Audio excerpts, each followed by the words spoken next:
So I'm checking to make sure the levels are good. They are. So I want to be honest up front and transparent. I had a dad joke prepared for the opening, but I have forgotten, you might say, the components necessary to tell it, because it's a joke that's centered around science, and I had it memorized this morning. I no longer have it memorized, but it was about chemistry. That's why I forgot it. Yeah, well, I did take chemistry. I took it my senior year to get my 4 science credit, because I took intro to chemistry and physics my junior year. It was a real hustle on my part, I'll have you know. But it was a chemistry joke, and now that I don't know the components, I'm afraid it'll get a bad reaction. Oh, I love science jokes. I love science. Jesus fucking Christ. I swear, like, I'm like one of very few people. I just scroll through the math jokes, and I start laughing, and people don't, like, look at it like, I don't understand. Like, you're like, dude, you're like, they don't know. Please excuse my dear Aunt Sally. You know, I for me, it's the Microsoft Excel jokes. oh yeah, that too. Yeah, most people don't get it. You have to work. Do you even know how to pivot a table, Bobby? I know. I don't know if I ever used Excel, to be honest. You know what's I funny? use it every day. I use Google Sheets. Well, it's the same thing. Similar. Yeah. It's close enough. Yeah, I like components of both a little better. So I ran into a guy last night that, well, I've been running into him recently just because some of the shopping I've been doing, our paths have been crossing. But he knew my father, right? And his name, I'm not going to say his whole name. His first name is Joel, and we'll say, due to skull face, his last name is Bones. But he says motherfucker a lot. So everybody calls him Joel motherfucking Bones. And he's been worrying my heart and soul about this dude that him and my father both knew, and for me to ask my dad if he's heard anything about him or of him or whatever. This guy, Billy, right? So I'm like, all right, I'll ask him. And I don't fucking ask him because I got fucking real shit to talk to my dad about whenever I talk to him once a fucking quarter. And then so I bumped into him yesterday, and I happened to just talk to my dad recently, and he's like, hey, Bobby. He talks like this. You ever ask your dad about fucking Billy? And I was like, and I almost lied to him because I just didn't want to put up with it. Yeah. And I was like, no, Joel, I'll be honest, I forgot. And he was like, no, motherfucker, I don't fucking ask for fucking much, you know. And I was like, look, I'm gonna make a note of it in my phone. He's like, fucking note the fucking phone, just fucking ask your dad when you fucking talk to him. And I was like, you know what, Joel, let's fucking call him. Let's just fucking call him and get to the bottom of it. So I fucking called my dad right there on speakerphone. There's a couple of my buddies are hanging around. And it goes to fucking voicemail because my dad's wife's left on me because he doesn't give a fuck. And it goes to voicemail, and I'm like, Dad, I'm here with Joe motherfucking Bones, and he's worrying my heart and soul about this dude named Billy that y'all supposedly know. He's asking if you heard anything, and then you hear Joe in the background like, oh, no, we don't need the motherfuckers. I don't know the motherfuckers with your dad. I just want to ask you if you knew about Billy. I'm not fucking worrying you. I'm not fucking giving you a hard fucking time. And then like all my friends start laughing. So like the whole fucking voicemail just sounds like a circus. And after I hung up with it, it was worth it for the fun moment then. But after I hung up on the voicemail, I was like, man, my dad is going to think that I am just a complete fucking train wreck of a human being. It's just going to confirm his thoughts, you know. But I was happy. My dad called me this morning on my way home, and he fucking was laughing and was like, tell him I haven't heard anything about Billy, and you know, I'll look into it and blah blah blah. But what's interesting about it to me is I think it reminded my dad of what it was like to hang out with friends instead of, you know, Home Alone with tractors. Yep. Excuse me. But I think it reminded him of what it was like to just have camaraderie with some people and hanging out. You know, because now he didn't even have the tractors fucking anymore. He's just in that fucking beach house. It's not even a beach house. You gotta like drive to the beach, which is stupid. Like, why fuck move down there? A beach adjacent, huh? Yeah. But anyway, that's my little bit of an opener. We have a lot of questions today, which is nice. Good. We had a whole lot of questions, and we do. I think I have a lot of topics. I think we share some. I've saved some when you were gone. Oh, Bobby. No, I know. Sweet. But anyway, Awful. Chris, you got your coffee first. Joel, Joel motherfucking Bones. Joe, how was your nerd week? Good thing you guys have a lot to talk about because as lately the trend I don't. I've been home alone since Saturday Yes. night, so you would think not that I didn't get a lot done. You'd think I would have a lot to talk about, but when I'm left to my own devices, like much ADHD people, I waffle around and do nothing for a long time, and then kick myself in the ass for not doing anything. Yep. And then I get up and I hyper focus on one thing for hours on end. So I'm only doing one thing a day, a lot of it. Right. So I'm doing two things right now. Okay. So that's pretty good multitasking. I play piano. Well, I practice Beautiful, by the way. piano until my forearms give out. And somebody told me to tell you, not only was it played beautifully, but it was a beautiful shot. Like the actual framing of the shot. That was the only place I had to put the fucking phone. So I'm passing that on. Thank you. But yeah, I think I finally mashed up the last quarter of that song last night. So maybe I'll put the rest of that up sometime. But yeah, so I haven't played really played in years because like ever since Chris started working from home, I don't play. So like because you're just home all the time. Like one of the worst things in the world is sit and listen to someone practice music, not play music, practice music. Get it right and shit. Yeah, work on it. Yeah, like doesn't matter if piano. The classic is violin, right? You hear the fucking screech, and it's like, Or the kid, parents be the kid 2 doors down has fucking the band leader's like, you'll be great at the French horn. Or one flight up. Oh god, drums. Yeah, I mean that was me as a kid. Yeah, but like you know, that's classic. So I don't do that. Maybe like I invest in a keyboard or something, like a full size keyboard. But yeah, especially because it's not like a short amount of time. Like I'm talking about like 4 to 6 hours, Right. of mashing on keys, and I'm not trained, so I'm just literally mashing on keys. I get it right, Right. and then like my forearms literally give up, and I can't feel my fingertips. I'm like, time to do something else. Yeah. And my daughter doesn't read music and isn't trained, but you give her you play a song for her, and by the end of the song, she can play it. Oh, that's cool. It's fucking crazy. well, she's talented. Yeah. Play by ear. I'm Yeah. not. That's not true. Well, that conversation I don't want to I don't know if okay. So people were like, "Oh, you know how to play?" No, I don't know. This is how I play piano. Okay, so I know how to quote unquote read music, not fluently though. Imagine you know letters of a word. And it's like a code, right? Each letter stands for something. So I go through the entirety of a piece of sheet music, which is usually at least 4 to 8 pages. I go by note and write down what letter they are. And then I memorize them. And then I press the keys in those orders over and over and over again to memorize however many pages I need to memorize. I remember Every Good Boy Deserves Fudge Yes. and Face. Yes, Ace Caface. Yes. Yeah, Ace Face. Yep. Yeah. So I know how to read. I know how to read it but that basic. Right. But I can't like look at a chord and be like, oh yeah, that's fucking F minor sharp whatever the fuck. Right. So it takes me a long time. Anyway, so I've been doing that, and I started making my Monster Hunter armor. I started making a mask. Trying new materials, new techniques. It's been fun, a little bit frustrating. It's going to take time, but I have no deadline, so it's nice to have a just for fun project that I don't feel pressured. Yeah. And also, of course, playing a lot of Monster Hunter. Though I don't know how much that long I'm going to do that for. Yeah. Yeah. Well, I'll keep playing, but How long can you really hunt monsters for? One. I've been hunting monsters for decades. Yeah, maybe that's the answer. Decades. Maybe it's 20 years. Now it's time to move on to something else. I started from the first one. Yeah. I bought a fucking modem, a dial-up modem for my PS2 in order to plug it in the wall and play it because you had to play online. Wow.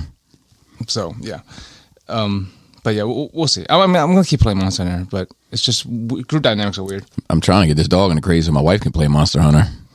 Hey, yo. And I went to the mall. Oh, which one? There's only one around here. Oh, the one around here, though. The Frederick Mall? Yeah, with the rocks. It's decent. It's like it is what? pretty nice. There's a lot of here's the people gag. in there. When we moved here, our realtor that we got assigned to us through the relocation, that was like, she's like, yeah, the Francis Scott Key Mall, it's decent. That was kind of how she said it was okay. Like Roy Rogers, it's decent. So we call it the decent mall. Yeah, just because it's not really. But it's awful. But no, it's pretty decent compared to all the other malls nowadays. No, hell no. There's nice malls out there, man. Like Columbia Mall is great. There are nice Montgomery malls, Mall is I'm great. saying. Both Tysons are great. Towson's great. Fucking, there's a lot of great malls around. There's a here. lot of shitty malls and a lot of already shut down malls. Also, There are. The Columbia Mall is probably the nicest. And when I travel, I normally, if I'm by myself and I have nothing else to do at night, I'll go walk around the mall, just see what's up. Yeah. And Columbia is like probably one of the best and most full of shops, malls that I've been to. Yeah, it's a good area and they got good restaurants. And there's a ton of it's not great just the restaurants. mall, it's because it's like a whole like complex of shit. Yeah, But- it's a Metroplex. yeah. But malls like kind of been dying since the 90s. There's a lot of times you go to the mall, it's fucking run down or empty or abandoned completely. I didn't realize this, that for a while there, you'd see outdoor malls, open air malls. They're not malls, though. Strip malls, or whatever. Right. Yeah. Well, no, they've got like I know what you mean. Like they built you park in a parking lot, but everything's outside. Like outlet malls. Yeah, but they're not outlets. It is. It's that setup, but it's like it's not outlet stores. And I was told by someone one time that one of the reasons they do that is it's a lot cheaper to insure the property because you don't have any one building. That makes sense. Because if something happens in just the middle of the mall, the mall's where got the jewelry is sold. Yes, where you get your fronts for your teeth. Or you buy one bracelet, get one necklace half off. You'd see, and oftentimes things would be remembered in the middle of the mall as well. Yeah. You need a water bottle with your name on it, or the a placard. Dead Sea Scroll nail treatments. Yep. The young men that are aggressively cleaning sneakers, you'll often see in the middle of the mall. People trying to shave your eyebrows with threads. Yeah. I just anytime I walk by somebody in the mall and they're like, "Hey, you want to try?" I'm like, I just say, "Sorry, my mom won't let me." And they say, "What?" I had a guy say one day, he's like, "What the fuck?" It was in New York City. So it was probably well deserved. I feel like town centers is what's like replaced a lot of malls. Like apartment complexes with a whole shop that's built on top of a shopping area. Right. I feel like that's popular. Like over there near the Wegmans over there next to Walmart. Yeah, I see. I'm seeing those in a lot of like city areas. Yeah. But yes, the rock store. I've never seen the rock store. Oh yeah, I went in there one time and asked if they had any albums. They had any Nickelback albums or what the fuck is up with that store, bro? Is this some kind of fucking like front for something? No, I mean it's the size of a fucking Walmart. Yeah. And it's just rocks. It's just rocks. How the fuck do you make money? And crystals. So not for nothing, that store historically has had a hard time keeping a tenant. How long has the rock store been there? The rock store has had a pretty good run. It's pre-pandemic. That's what I'm saying. It's got to be some kind of fucking money laundering place. Maybe it is a Walmart-sized place that sells nothing but fucking rocks. It's no mattress store, but there's potential to be. How much rocks are people buying every day to pay rent? Yeah, I don't know what the overhead is there. Like, you just go out back and grab some and put them on the shelf. How many tons of rocks do you have to fucking sell? I mean, they have like little fossil things there and stuff. Danny, run back outside where they put those new bushes in and grab up some of them rocks and bring them in here. We're going to sell them for $4.99 a piece. I mean, they got some nice. I guess if you wanted it sounds crazy to say this all. If you wanted some like display pieces of like you want rocks in your detox. Bookends. I would bookends. I would probably dissuade anyone from keeping a rock collection in a glass detail. Yeah, or do it. Well, listen. What's art, Bobby? Yeah, exactly. If the rocks are the art, if the art breaks the glass, did the art create art? Yeah, you leave it. There's a display. The art creates the art. Yeah, that's the true answer. I like it. Like, I mean, I see the giant geodes or whatever for like $5,000. Yeah, or like big spheres of marble. How much of those are you buying? Even if you're a rock collector. And then they have the little. How many rocks are you buying per year? They cut into the little pillars. Like yes, Kennedy loves those. She has a bunch of those. She spends her money there. Yeah. There you go. People like her is keeping this fucking store afloat. Yes. I mean, I'm impressed. I was there for a while, but I didn't buy shit. No, hell no. Like, oh, giant shark teeth? Cool. Let me look at it. I can go out back too, by the bush. Yeah. Yeah. I have lots of rocks. I'm sure people are saying the same thing about fucking toys, but probably so. Yeah, but you can't find them by the bush. Depends on where you are. The burning bush. Well, it depends on the type of bush and type of toy too, I guess. Yep. I guess that makes sense. Because like Toys R Us was like a Walmart size fucking toy store. Sure. Yeah. It was. Man, I'm just crazy then. No, you're not. It's still a rock store. Like, you know what I mean? At the end of the day, a store. How much rent is that space? I mean, I understand a tiny, like a regular ass retail space, but that is. I don't even understand. Like the country Iraq. There's a whole store. Yeah. The Iraq. Iraq. That's an earring. Oh, okay. Gotcha. Iraq. Wow. All right. Fraggle Rock. It's brutal. Yeah. It's just weird because I haven't really walked around to hang out in a mall in a long time. I've gone to the mall to buy shit specifically, but like to walk around, like just browsing. Yeah, it's just you a window shopper out here window shopping. The funny thing is, Joe could buy anything in any window at that mall. I know. But did you go in Hot Topic? I did. I did go in Hot Topic. Did you go in Macy's and Spencer's? Did you go in Macy's? I did not go to Macy's. I'm not a Macy's guy. Okay. What about Sears? Shoe Depot. You in the Shoe Depot? I think so. Did you get I didn't buy any shoes though. Any edible underwear from Spencer's or novelty keychains? I did not. I did buy a shot glass though. Nice. What did it say on it? It's a skull shot glass. Is it really? It's like, looks like a shot glass on the outside, and inside this like skull shape. So when you pour, it looks. That's cool. That's what I posted the other day. Fancy. I'm partial to such things. Yes. So yeah, I'm just taking shots at night. It's fine. It was whatever by myself. It's cool. Nightcap. Yes. That's what they call that. Yes. But yeah, Hot Topic and Spencer's. Like Spencer's seems less soul dead. The people that work there, they seem more normal. Well, I remember in the like 2000s when you go into Spencer's, you look at the people that work there and they have like vacant eyes. Right. It was not like that. So I was pleasantly surprised. Little Robert Palmer action. So the lights are on, but no one's home. Exactly. So you probably did notice the amount of anime merch they now sell in Spencer's. It's like Hot Topic. 50% of their swag there is and Barnes & Noble. Yes. The fucking wall space for like the manga section, and then like he almost said manga. Yeah, manga man. And then not sci-fi section, science fiction and fantasy separate. Each gets a wall. Yeah, that had a little bit of the accent on it. Oh yeah, I'm getting science fiction. Yep, I'm getting excited about it because like it's taking over because. And there's not that much comic book stuff. They have like the one. After they did the refurb, they sized down the comic book section and expanded the manga section. And then even in the comic book section, a lot of that shit is just anime shit. I'm just like, wow. Yeah, I think I'll be honest. I was looking. I was like, what happened? They have Batman books. Exactly, Batman books and some anime shit, art books. I'll be honest. When I go there, I look in the comic book section. I find the ones I want to get, and then I buy them from Amazon. Oh well, yeah.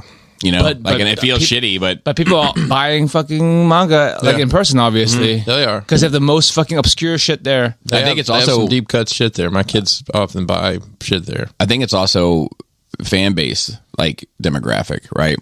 So I think the average comic book fan is older now, and they're more like, oh, well, I can get this shit on Amazon. I got a fucking Prime account, and I'll just whip this up. Whereas I think when I go into that store anyway, the average person that's in the manga section is significantly younger, and it's instant gratification. I got my money. I'm going to buy this. I'm going to take this home. You don't think the younger generation is more fucking internet savvy? No, internet savvy, yes. Internet spending savvy, no. Because you can get same day shipping on Amazon, right? But it's not the same as having it in your hand and walking out with something. It's a gratification thing. And I know that Barnes & Noble, at least that one there, is not very keen on following any sort of street date protocol, because oftentimes Mason will say, oh, this book doesn't actually come out for another 2 weeks, but I bought it today. Oh, nice. So, and I was the same when I was younger. I would spend extra money. Fuck it. It's just money. You know what I mean?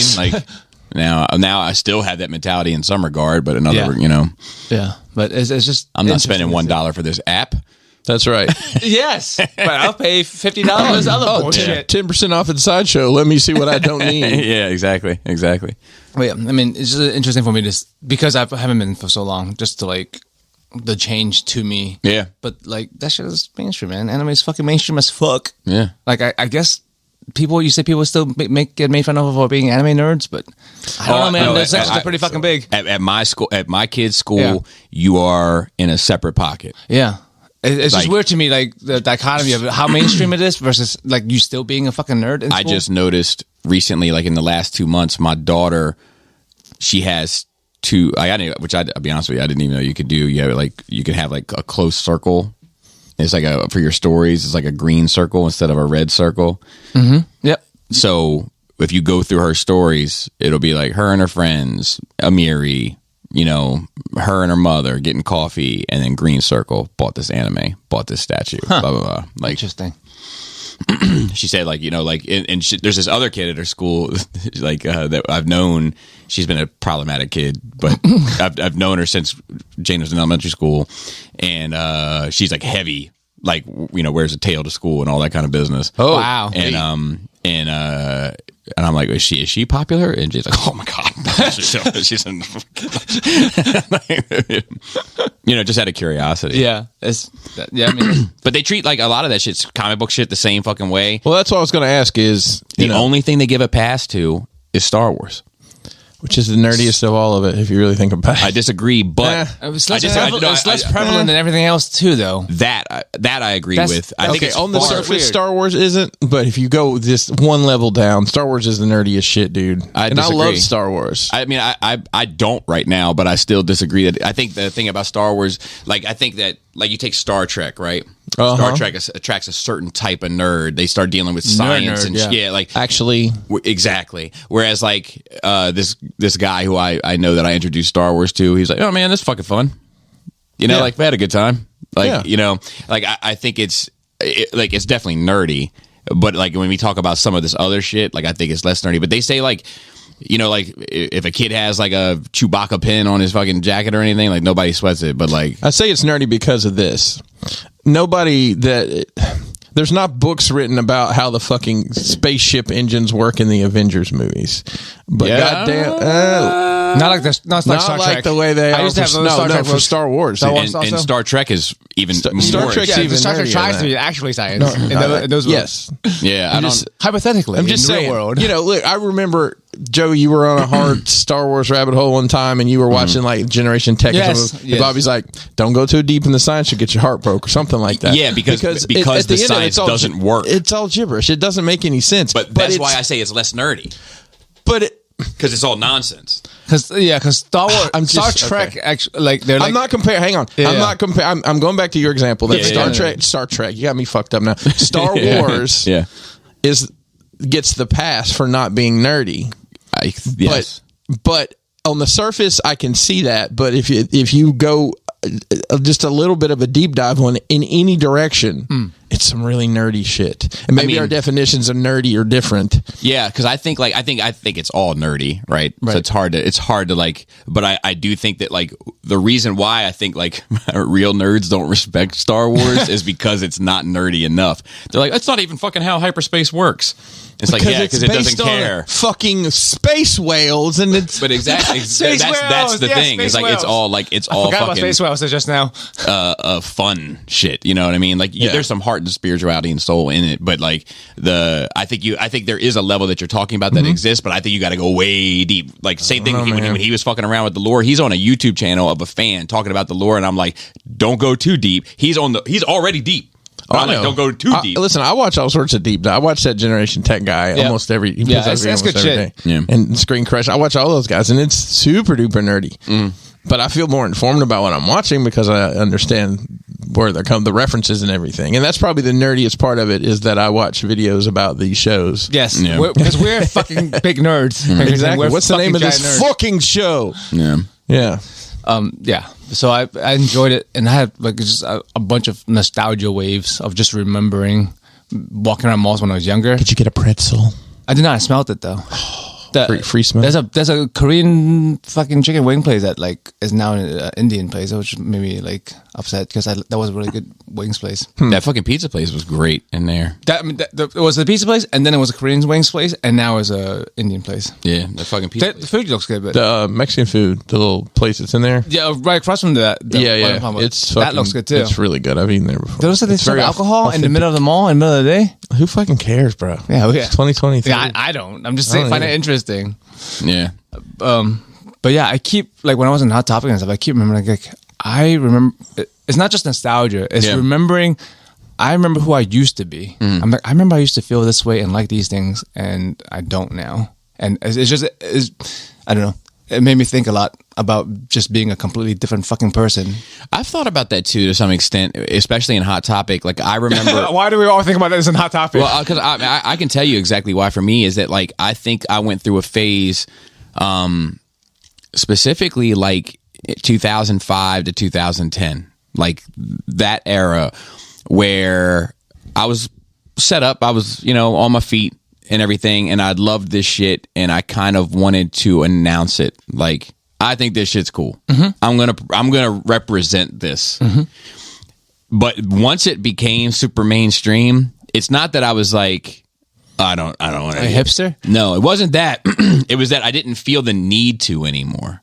I didn't feel the need to like plant my flag in the ground and say like, yes, I love Transformers, or yes, I love Star Wars, or yes, I love DC, or whatever. Like I had Batman t-shirts out the ass, and Star Wars t-shirts and everything. And now it's like I probably wouldn't wear any of that in any real way because I don't feel the need anymore. It's like, so you're wearing different products. A lot of people wear certain things to show their like or love or interest in it, right? But you were wearing it for more as like a promotional thing, like, take a look at this. Yeah, almost. Or did you want to talk about Transformers with me? Yeah. That's what I want. Or that's what you do. yeah. That's usually what I don't want. I'm like, man, please talk to me about anything else. Like, what do you think about this fucking drone and this fucking Russian jet? Did you hear about that shit? Yeah, fucking crazy. But anyway, like, I think I just felt the need to like, I don't know, be proud of it. In some way, well, in coming Bobby, into my own. It was back then, like in the 2000s. That shit you couldn't really go to Hot Topic. I mean, cool. That would be the only place. They have a Transformers shirt, right? Like you'd have to go to like 80s Tees or one of those websites to order something. I would even find like Styling Online. Remember, they still exist. But like at Hot Topic, I'd be like, oh man, this is one thing that I, you know what I mean? It was like a fine. It was like a fine. Now you're like, oh, and now, I mean, you may not see like you're probably more likely to go to Target or Walmart and find Transformers and like our pop culture stuff, because now it's all bands that I've probably never heard of or forgotten about, t-shirts and fucking anime stuff, which is fine. Yeah. I just know that I'm not the key demographic anymore. Yeah. Anytime Kelly and I are watching TV and we're like, she's like, what the fuck was that? I was like, we are not the target demographic. Well, and there's also shit like everywhere. Like you go with like, I haven't been in Hot Topic in a while, so forgive my ignorance, but I've been in stores where I'm like, oh man, Iron Man t-shirt, Captain America t-shirt, Thor t-shirt, Hulk t-shirt, Avengers t-shirt, Spider-Man t-shirt. Like, and that's like Target now. Right. Target is like that now. So like, I guess it's like, it doesn't feel as special maybe also too. Yeah, that too. Yeah. And then the casuals start wearing them. And then the kids that don't know any Metallica songs wearing a Metallica t-shirt. Because it looks cool. Yeah. I don't know. I just like to ride the lightning. Yeah. Who doesn't? Thor, Mountain Dew lightning. Flash. There's two people. Reverse Flash. Yeah. Well, there's like 6-7 versions of Flash. The Flash with the metal hat that makes no sense. Yeah, it doesn't, but yeah. And anti-Flash. It's fucking dumb looking for sure. Yeah. All that fucking era of shit, like the original Green Lantern, the original Flash, like they all look dumb as fuck. It's Green Lantern, like just the name. Like, why the fuck are you a Green Lantern, bro? Yeah, that is not, and I'll say it to the day I die. That is one huge element of the DC universe that if they wanted to really jump in with both feet, they could have a fucking Star Wars on their hands.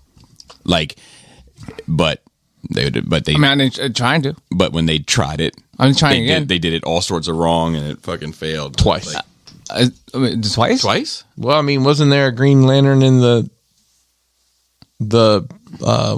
what was it, one of the Wonder Woman movies recently, or in the back? Or what? There's one you see a Green Lantern during the fight with Darkseid. That's what I'm talking about. I'm sorry. Yeah. But I mean, they're trying to build it up again. That shit is fucking. It's huge. It's expansive. There's like different factions. They're at war with each other. There's a huge history. There's like there's a lot to do there. That's really fucking fascinating. Especially like when some of the other DC characters ended up taking rings and like all the rings made fucking sense, like when Batman got the fear ring and, like shit like that was, cool stuff to do, but it takes a huge buy-in. I think that's part of the time. Yeah. And that's part of the problem is like, man, how can we get people invested in Green Lantern for 10 years to tell this whole fucking story?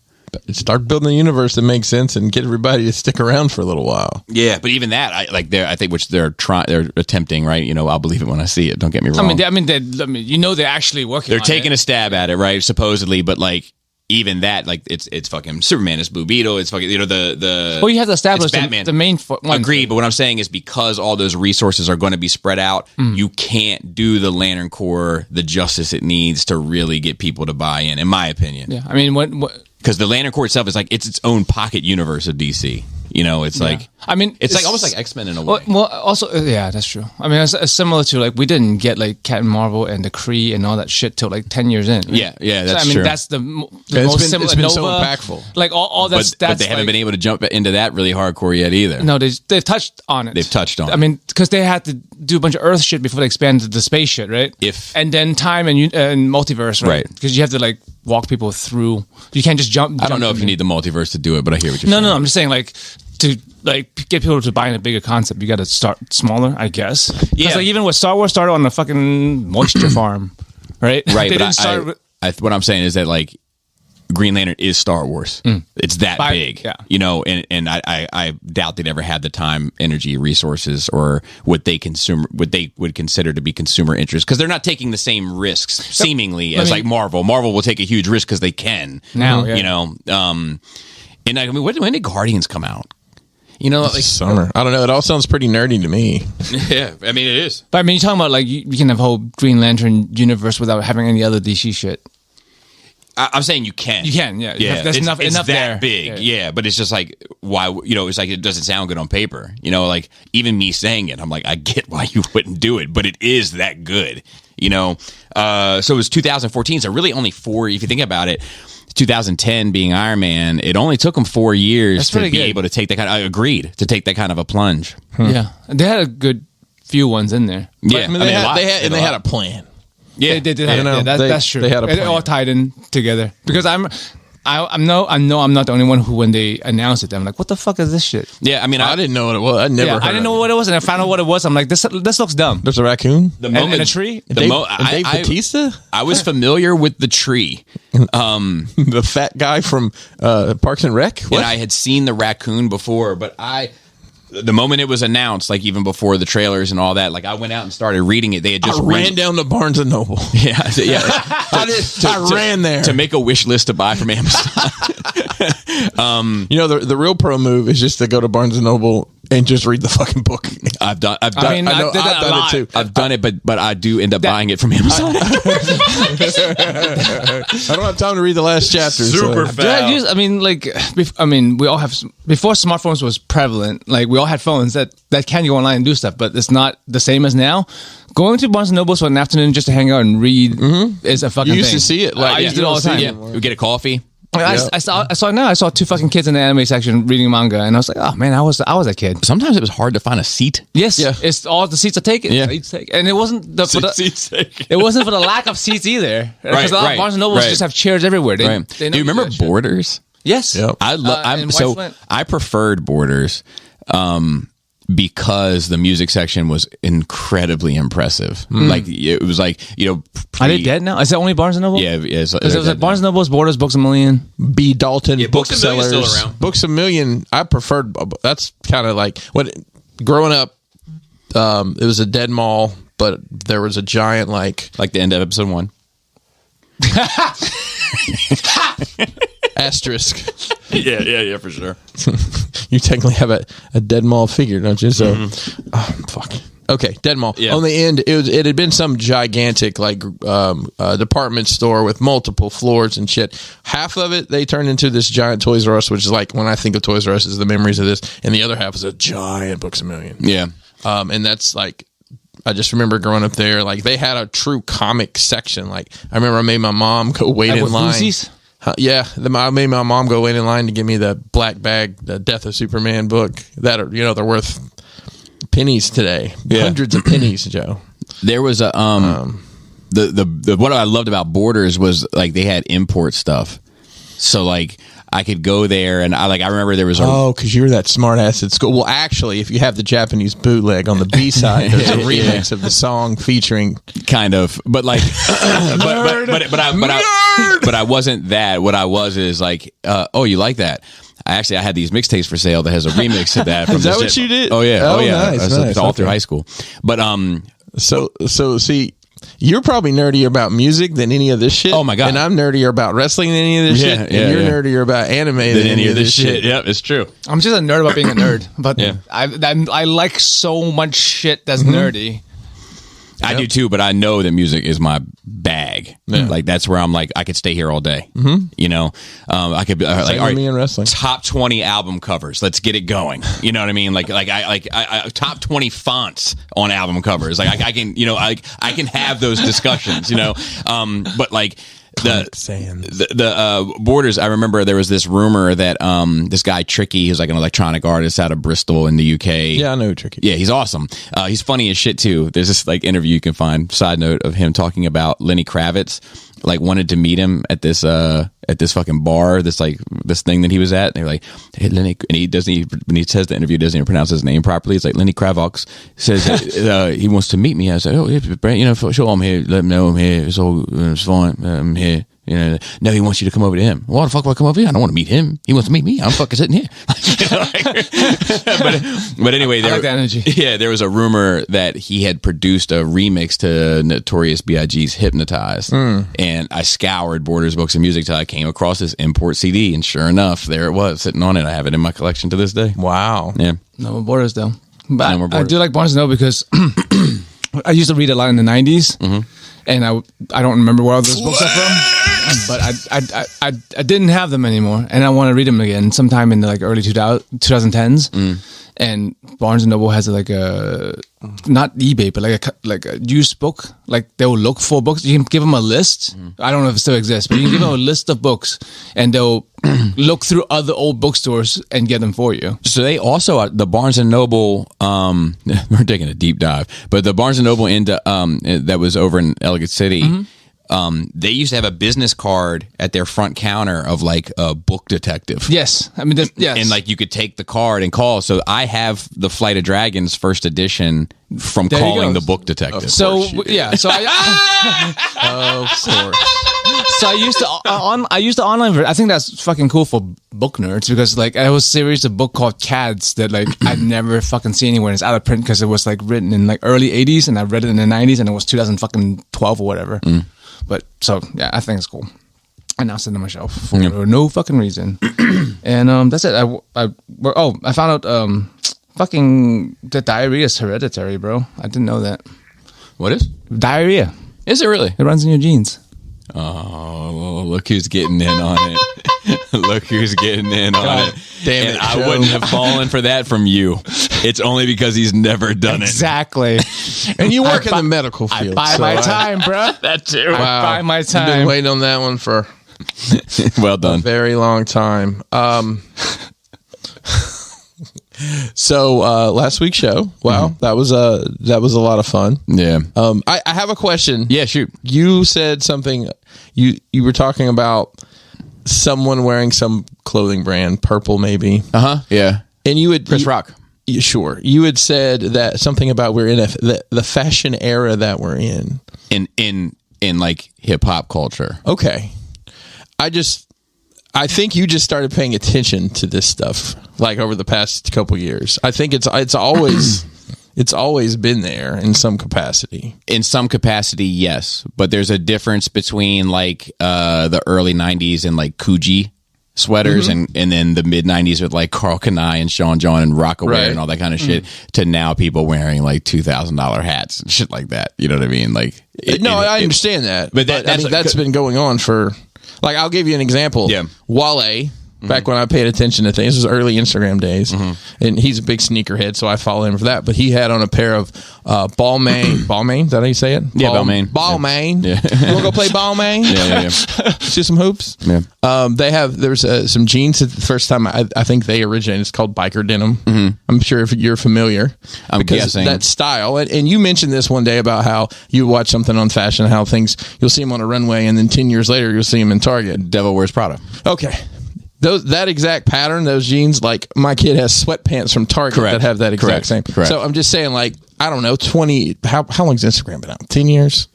Okay. Longer than that. I mean, it's $1,500 pair of jeans. I mean, I'm just saying, Yeah, I mean, it's not a knock on you. It's No, just no, like no. you're very clear that you were wearing your shoebox sized fucking Brooks for 10 years and just start paying attention. Yeah, but I think if you look back, Chris Rock was probably wearing fucking expensive jeans 10 years ago. We just didn't pay attention. Well, my thing is, like, I mean, even LL Cool J, like in the 80s, said, like, you know, Fendi bag, diamond earrings, at least 2 pair. So I know it's been around forever. Louis Vuitton never made a sweatsuit, but you're swearing up and down that you got the Louis boot.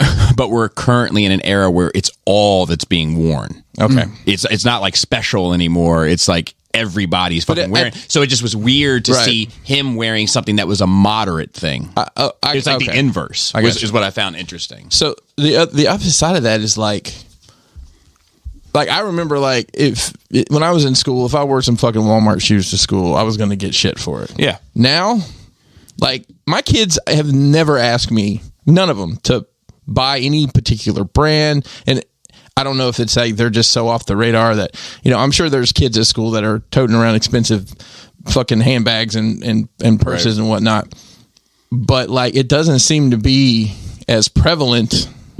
Like, maybe I'm looking at this wrong, but like the bullying for not wearing name brand clothes doesn't seem to be an issue at school. It seems that way. The way it was when I was a kid. I agree. It seems that way. Yeah.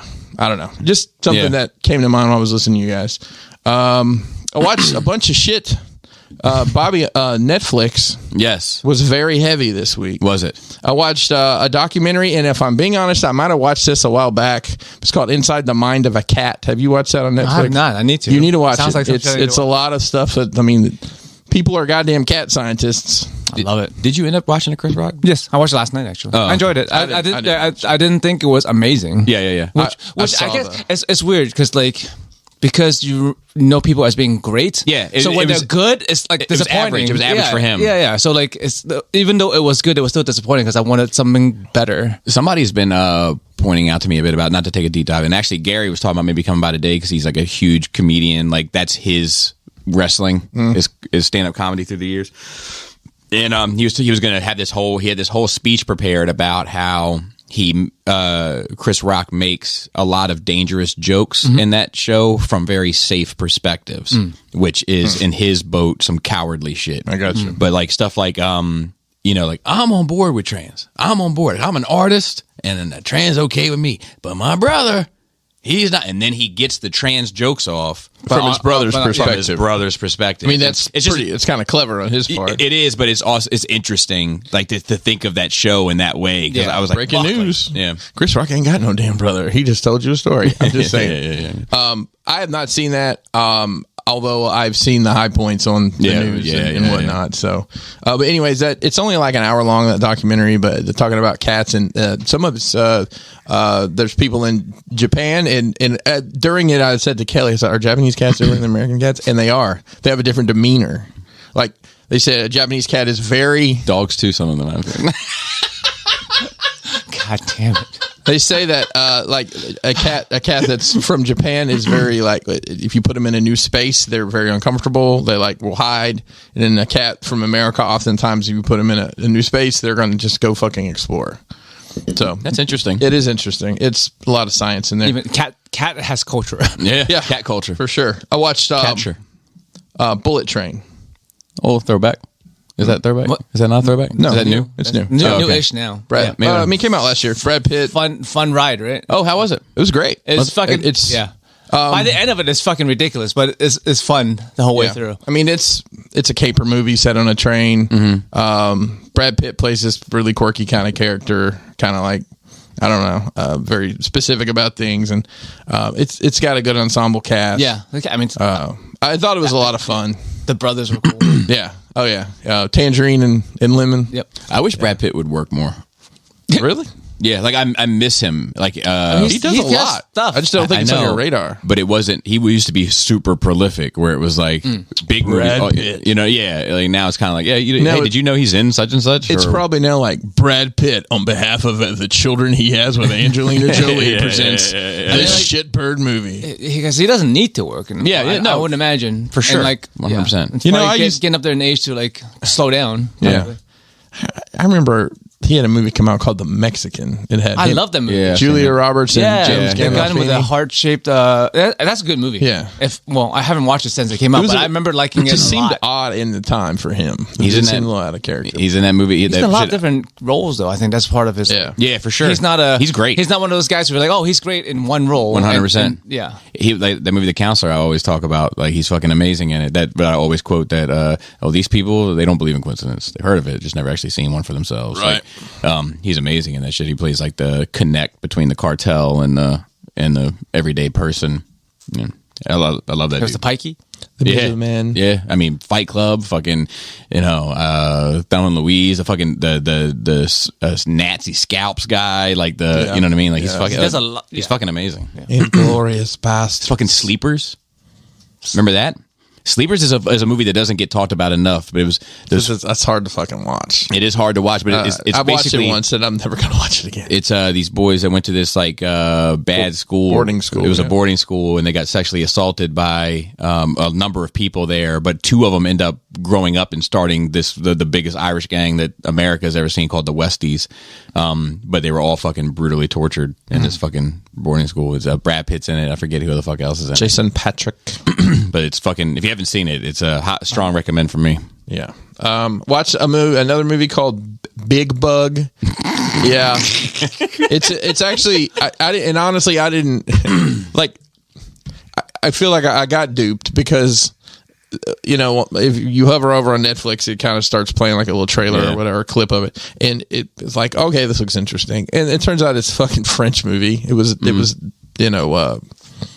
dubbed, but it's basically the concept is there's a corporate entity that takes over the world, and it's about this. Believable. Yeah, we're almost there. It's basically Amazon. Yeah, right.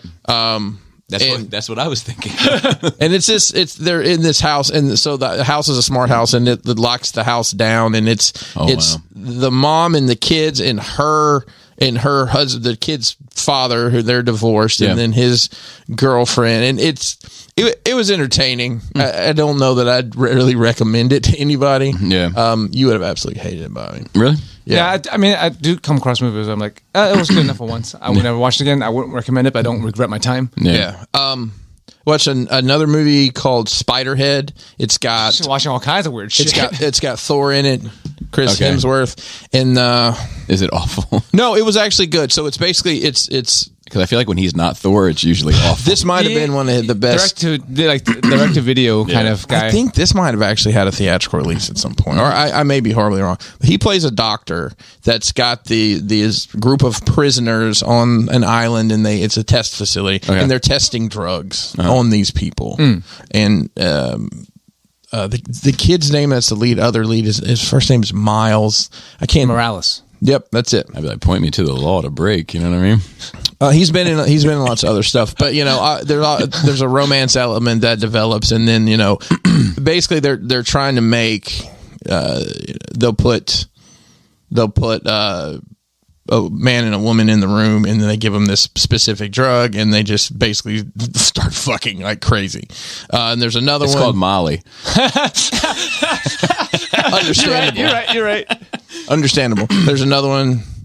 I think it was called like Dark Flax or something like that. Basically makes you go crazy, and this girl ends up killing herself.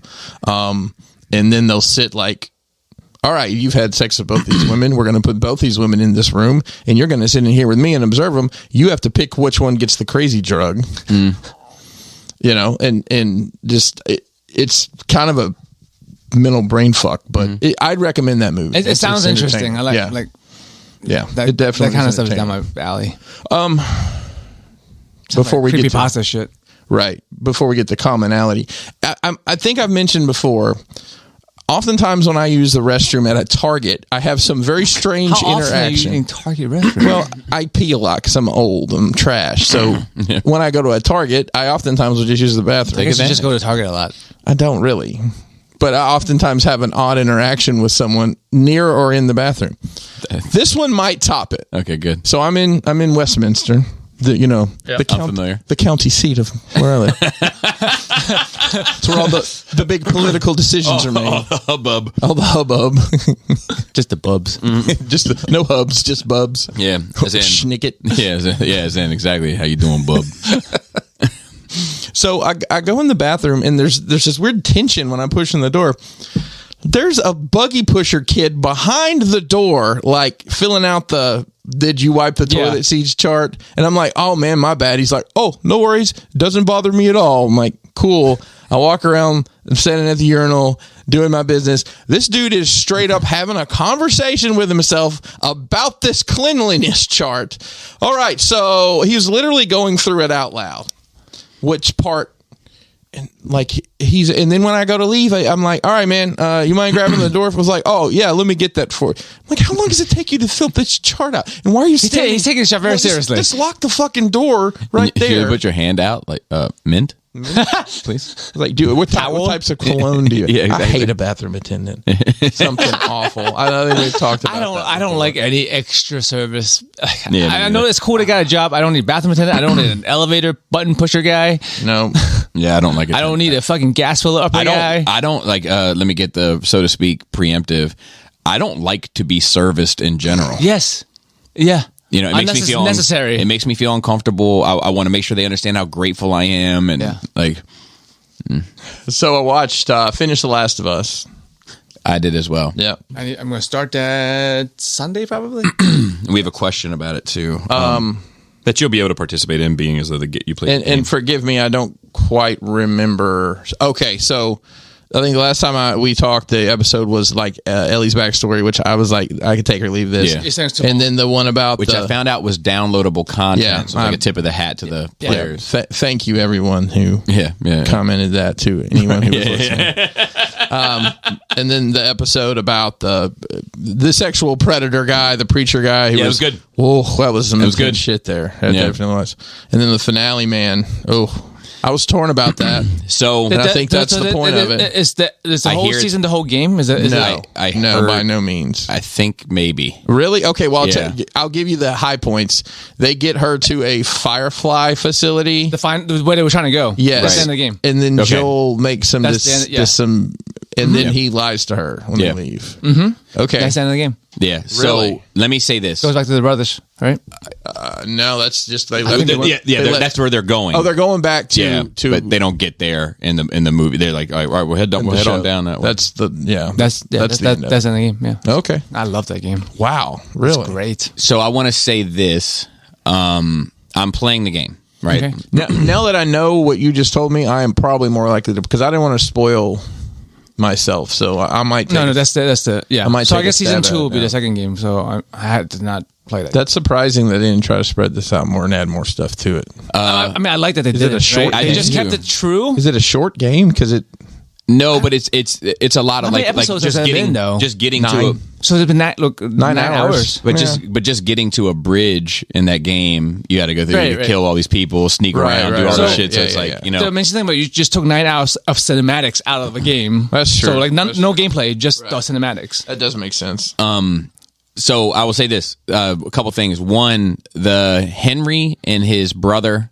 He kills his brother. His brother gets bitten and infected, kills his brother, and then kills himself. Yes. So remember, I told you the deaf kid, right? Yes, I don't think the one that's right, the marker board. I don't think he's deaf in the game. Is he fresh to death? He maybe. Okay. I didn't pay too much attention to his drip code, but drip code. Oh my god! Oh my god! That's got to be that's our title for today. Jesus Christ! But anyway, 217. What is it? Yeah. So I'll write that down. So the thing is he. Remember, I told you playing the game and watching the show that I'm happy that I got the show experience for the death of his daughter. because like you connect a little bit more with her, and you have this, you learn more about her. She does this whole thing, buys her dad a gift, and you spend time with her. Henry and his brother, I would have much preferred in the game experience first, because you spend more time with them. You go through levels together where you're all accountable for each other and everything else, and then you have the moment where it happens, and it's like it's far more gut wrenching in the game than it is in the show. So I wanted to say that I had the opposite example. Yeah, because I mean, for the game. I maybe because obviously I played the game first for the first scene, because like I didn't know what to expect, because I go into most things like having a vague idea of it, like movies, and try to know as little as possible, right? Like I know this game is about a dude and a young girl, so when I went into the game, I knew about it, right? Exactly. So when I started playing the game, you get to play from the girl's perspective first. Oh, it must be them. And you start as the girl. Right. I said, this is interesting. I've never had this experience playing a game. And then you are her for a while, and you follow her. And I thought the scene was surprising, and I thought it was greatly acted, even though it's polygons. It used mocap and and I'm not trying to shit on it. No. But for me, it was I felt connected because you were in control of her for a bit, I guess. And I'm not saying I didn't feel connected. I'm saying the connection that I got from the actress was far more deeper. Yeah. Like I'm looking forward to seeing it. Yeah, but fun fact. Yeah. The voice actress of Ellie in the game, Ashley Johnson, plays Ellie's mother in the show. Oh, that's amazing. Yeah. And I like her. She's on Critical Role. She's on a D&D show I watch. Okay. But yeah, and I think we have a question about it, so I might hold off. But the ending is one of those fucking Watchmen type questions of like. I mean, we can talk about it. It's not too soon. No, because this will come out next week. It'll be 2 weeks. So like because spoilers in. We've already been spoiling, so yeah. I mean that ending is like one of the first times I had to question how I really feel about things. Yeah. Because when you watch movies and stuff, a lot of times it's like, for me, it's like, save whoever you care about or save the world. And people are like, fuck the world, I'll save this person. I'm like, that's kind of wrong, isn't it? Right? And then when I came to the game, when I was in control, I'm like, fuck these doctors. Right, like, right. I'm leaving with my girl. Right? Yeah, because and I so like I'm like, oh man, this is not a decision I would have made if I was watching a movie versus playing as the person. Yeah, and I will give you a little pushback there. I think that you're right in the sense that like it's like fuck the world, I'm going to save the girl. But I feel like in those same movies, they often find a way to also save the world. They don't like sacrifice the world. Do you know what I mean? Not in Cabin in the Woods. So okay, yeah. I can't. I'm sure you could pick up, but you know, your main blockbuster movie where they're like, you get both. you know, like, but I think that like movies that explore that a little deeper, like The Watchmen, where it's like, okay, we're going to nuke New York City to save the world. Yeah. You know, it's like, okay, well then, is that okay? You know, like I think but I had the same sort of reaction there because it is, the dynamics of it are slightly different.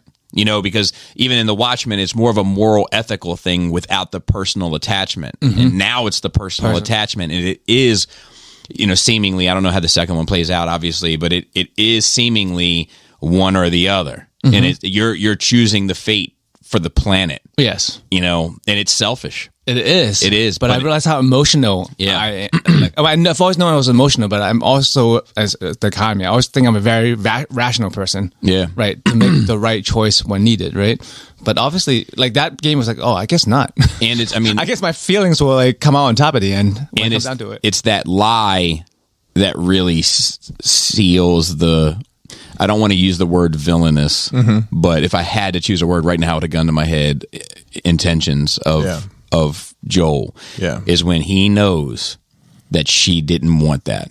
Yes. And she says, is the story you told me true? Yes. And he says, yes. But she says, she looks at him with a little bit of like, I'm not 100% sold, but okay. Okay. Yeah, but I believe you. But that's I love that that's story. the moment where it's like, okay, now you're kind of a bad guy. Is he though? Because he's like saving her feelings, all right? Like it's not just for himself to look innocent. Because if she knew, then she would have the have the burden of that guilt also, instead of himself. She right? would. So I think it's intention not to make himself look like a good guy, but like not to make her have to deal with it. I also think I agree with you. I think that's in there too, but I think it's complicated. That's what makes it great, right? Yeah. And like the other part of it is that he doesn't want to look like a villain to her because he needs her in his life now. It's the only thing that's allowed him to move forward. So he can't sacrifice that for himself also. Yeah. You know, so it's like, I agree. He wants to save her. He doesn't want her to deal with that guilt because he does love her.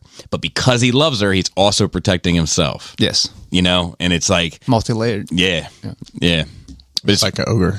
Yeah, but it's fucking great. It is fucking great. And I'm playing it. I am. I couldn't tell you exactly where I'm at because the levels are long. I could tell you the level that I just finished was called the sewer. You know, there's a big bloater guy in there. No, but it is the one where he ends up killing his brother and then killing himself. And then when it went to the next scene, I saved and exited because those fucking. That is a game. I gotta give it to you. Like, I am playing that game as regularly as I can, given my schedule. But when I play it, I'm not choosing to play it because I find it fun. I'm choosing to play it for the advancement of the narrative.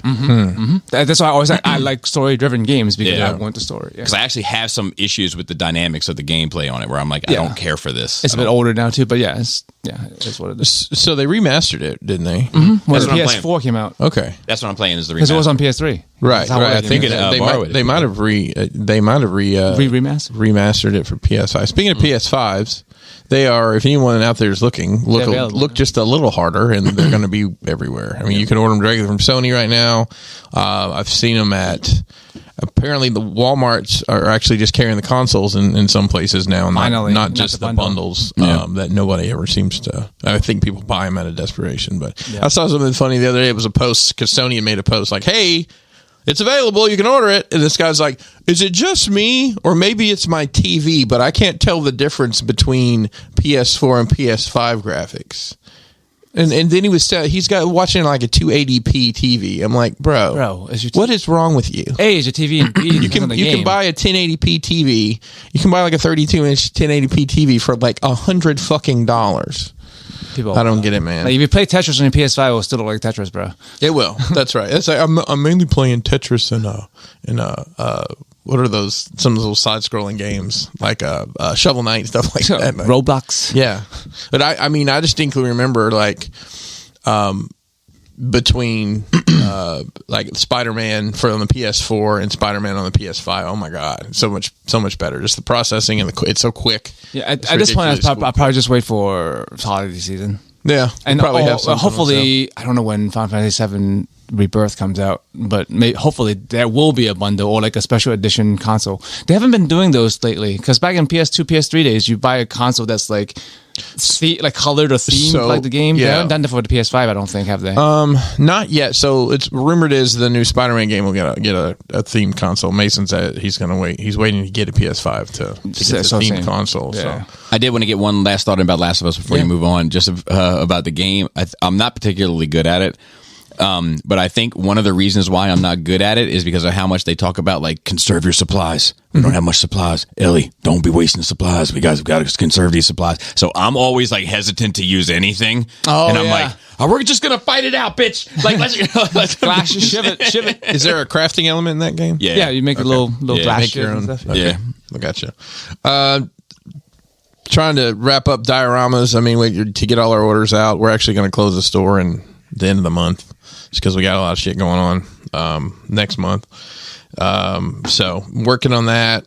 It's interesting. I hadn't really done a lot of most of the stuff we've been doing is all laser cut stuff. We got some orders in for some of our foam stuff, and it was like I kind of miss doing this. Nice. So I have a giant stack of foam that I've cut, and it just has to be cleaned and detailed out. So it's interesting. Sometimes I was dreading doing it, but once I got doing it, I'm like I kind of miss doing this. It's kind of a zen thing for me to sit down here and put on a podcast or watch a show or something. That's awesome. I've been reading on the book, The Butchering Art, about the basically invention of modern surgery. And I have to tell you guys, God bless the fact that we live in where we live and when we live there. It sounds like if you lived in a populous city in the 1800s, you were going to die of a horrible infection. Yeah. Like in hospitals where basically everybody avoided it at all costs because you're going to die, going to get gangrene, and they didn't understand. They thought pus was a natural occurring. Yeah, you had mentioned that. Yeah. Oh my gosh, it's literally like a horror novel. It is so. It's crazy. Any one time people romanticize something about the past, I'm just like. I just think. Oh, I think about it. I don't think they have antibiotic at the time. Or I don't think they have anesthetics at that time. Do you think that they felt that way though? Like this, out of just conversation, do you think that like people in like 1922 were like, "Thank God we live now"? Probably. Where we, you know what I mean? I'm sure, like the next group says it about us. I'm all about progress. I'm like, well, up to a certain point, it'll be a decline, right? But yeah. It's funny to consider. Yeah, because at some point, like, they had fucking cancer. That's awful. Yeah, you know? Because it's like we just talked about the other day, like the HIV, right? Right. It was awful, death sentence. It probably kept me out of a lot of pussy, unfortunately, or fortunately, because that shit's not good back then. I feel like now I'd throw the dice on my dick. Now it doesn't matter though. We have, like treatments for everything, basically. That's what I'm saying. It's like, man, like, well, at least it's not fucking. At least it's not like congestive heart failure. Just a little bit of AIDS. Yeah, you can live with a little bit of AIDS nowadays. No one even know if magic made it. But like everyone's magic now. Just a little bit of AIDS, I guess. Put some Robitussin on it. Yeah, because like it's hugely different now. Let me ask you this question: do you guys know anyone who's living with HIV today? Yes, many. You do? Yes, many, okay. many. I don't know. I work at a hospital pharmacy, bro. Okay, well that's fair. Outside of your professional life, do you know anyone? No. Okay, you might, but you just don't know. The reason I say this, that you guys know, I have broadcast TV and I watch a lot of just nonsense TV. There's a whole lot of commercials for HIV medicine. Yes, there is. Yeah. Well, and I'm like, what is the population? It's actually not. Oh, it's growing and growing.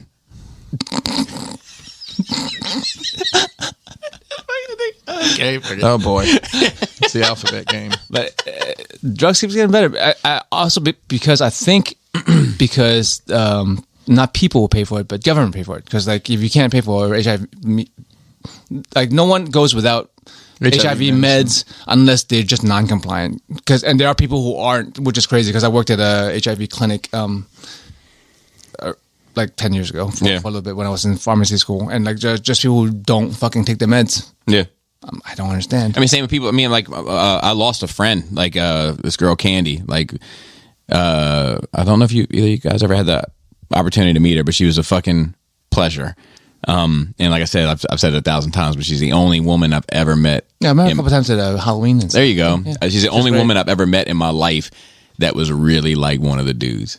Like, I know that everybody says like, oh, you're going to love her. She's like one of the guys. And it's like, yeah, no, I get that she wears her favorite sports jersey with her leggings and cooks jalapeno poppers, but she's not like one of the guys at all. This girl was she just fart on you. You know what I mean? Like, she was like a dude, like, but she had high blood pressure, wasn't taking her meds, heart attack. I mean, that fucking young. That's more common because heart is silent killer for a reason, right? But same fucking same. Yeah. But yeah, but government will pay for it, so they keep having better HIV meds. Yeah. So have you guys? I know Joe probably knows, but have you heard about the Ozempic crisis? Because we want to fucking lose weight on that shit. Well, hang on. Ozempic is a diabetes drug. Okay, once a week injection. In the commercial, it says, and you can lose up to 15 pounds. So guess what? People are getting it to lose weight. So I saw something. I saw something a couple months ago. It said Lilly Pharmaceutical is coming out with something that will end up being the best-selling drug of all time. They have a new drug out. I can't remember the name of it because I saw the commercial like 3 times. It guarantees you lose 25 pounds. I don't know what it's exactly for. I'm sure it's something to do with a diabetic condition, because all it is changing your body chemistry to process that makes that you, better, makes you right? eat less and stuff too. But yeah. Yeah. And so I don't remember. I want to say it's Mountain something. Like, who names it? It's not Mountain Dew, because that makes you gain weight. Depends on how you take it. Not Diet Mountain Dew, because I didn't say that. I chose my words carefully. I heard something. I heard 2 funny, I guess, sayings. Okay. That girl could lick the bark off a dog. Cringy. And this one's good. I heard this one the other day. If someone's just got like a sour push, they always look like they're. Boy looks like he was weaned on a pickle. Dude, do you know anybody in your life, speaking of weaned on a pickle, that just is just a ball of pessimism all the time? Oh, me. I know him. He's me. No, that's funny. But let me tell you something. I do know one, and he's not you. That's great. But I love this guy, and I wouldn't change him for the world. It's like he fucking hates everything, and everything in life makes him miserable. And I say this because we were joking about him yesterday. Some buddies of mine were like, he would just come into our room and be like, "Yeah, I got a blowjob yesterday. Dick was all wet. Couldn't find a clean towel." Like you just like you can. I'm not that bad. Yeah, there's a guy that I one of my peers at work. He and I talk, and I always know when he calls. I'm like, I know this is going to be him bitching for an hour, or whatever. And I'm like, I just listen to him and agree with part of what he's saying. But I always, at the same time, I'm like, look, man, this horrible thing is happening, but look at the bright side. You don't have to do this horrible thing anymore. See, I don't want this particular friend of mine to ever see the bright side because I enjoy his negative to take. Like he was like, I see him fairly regularly, and I was like, what are you going to do today? And he was like, I forget his girlfriend's name. Let's say it's Cindy. Me and Cindy are going to the gym together. I'm like, that sounds like a good time. Work out. I'm like, no, I'll be fucking in there working out. She'll be outside drinking Mountain Dew and ripping cigarettes. What the fuck be like? He's just like, I just revel in it. I'm like, because it's so genuine. It's like, dude, like, please never change. Like, you're great. I genuinely love him. And it's also maybe there's a balance. Like the more negative he is, it brings everything else up. Yeah, like it makes you feel better because you feel so bad. And he'd also let's say that you were in need. Right, like something befell you that was unfortunate, and you were in need. He would cut you a check right this second for $1,000, and then be like, "Yeah, well, fucking everybody's fucking sick." Like his heart is gold, but like his just perspective is just shit. And you know what? A lot of the time, you find people that are that genuinely good have that crusty outside appearance because they know people will take advantage of them if they don't really know them. Awesome. So you get to know somebody, and you know that this guy's fucking he's that way, but he's a loving guy. I had my year-end review finally for work. Everything it's the best review I've ever gotten. Actually, I got a raise, but don't tell me. Oh, dude, relax. It's actually the biggest percentage-wise raise I've ever gotten in my career. Congratulations, man! That's awesome. Yeah, now I can roll my change. Now you can to go to the movies. Now you can stop doing dioramas now. No, it wasn't that big of a raise, trust me. And I guess the last two thing is the Wars of the Stars have occurred. Yeah. So I'm all caught up. I am as well. All right, 3 episodes in now?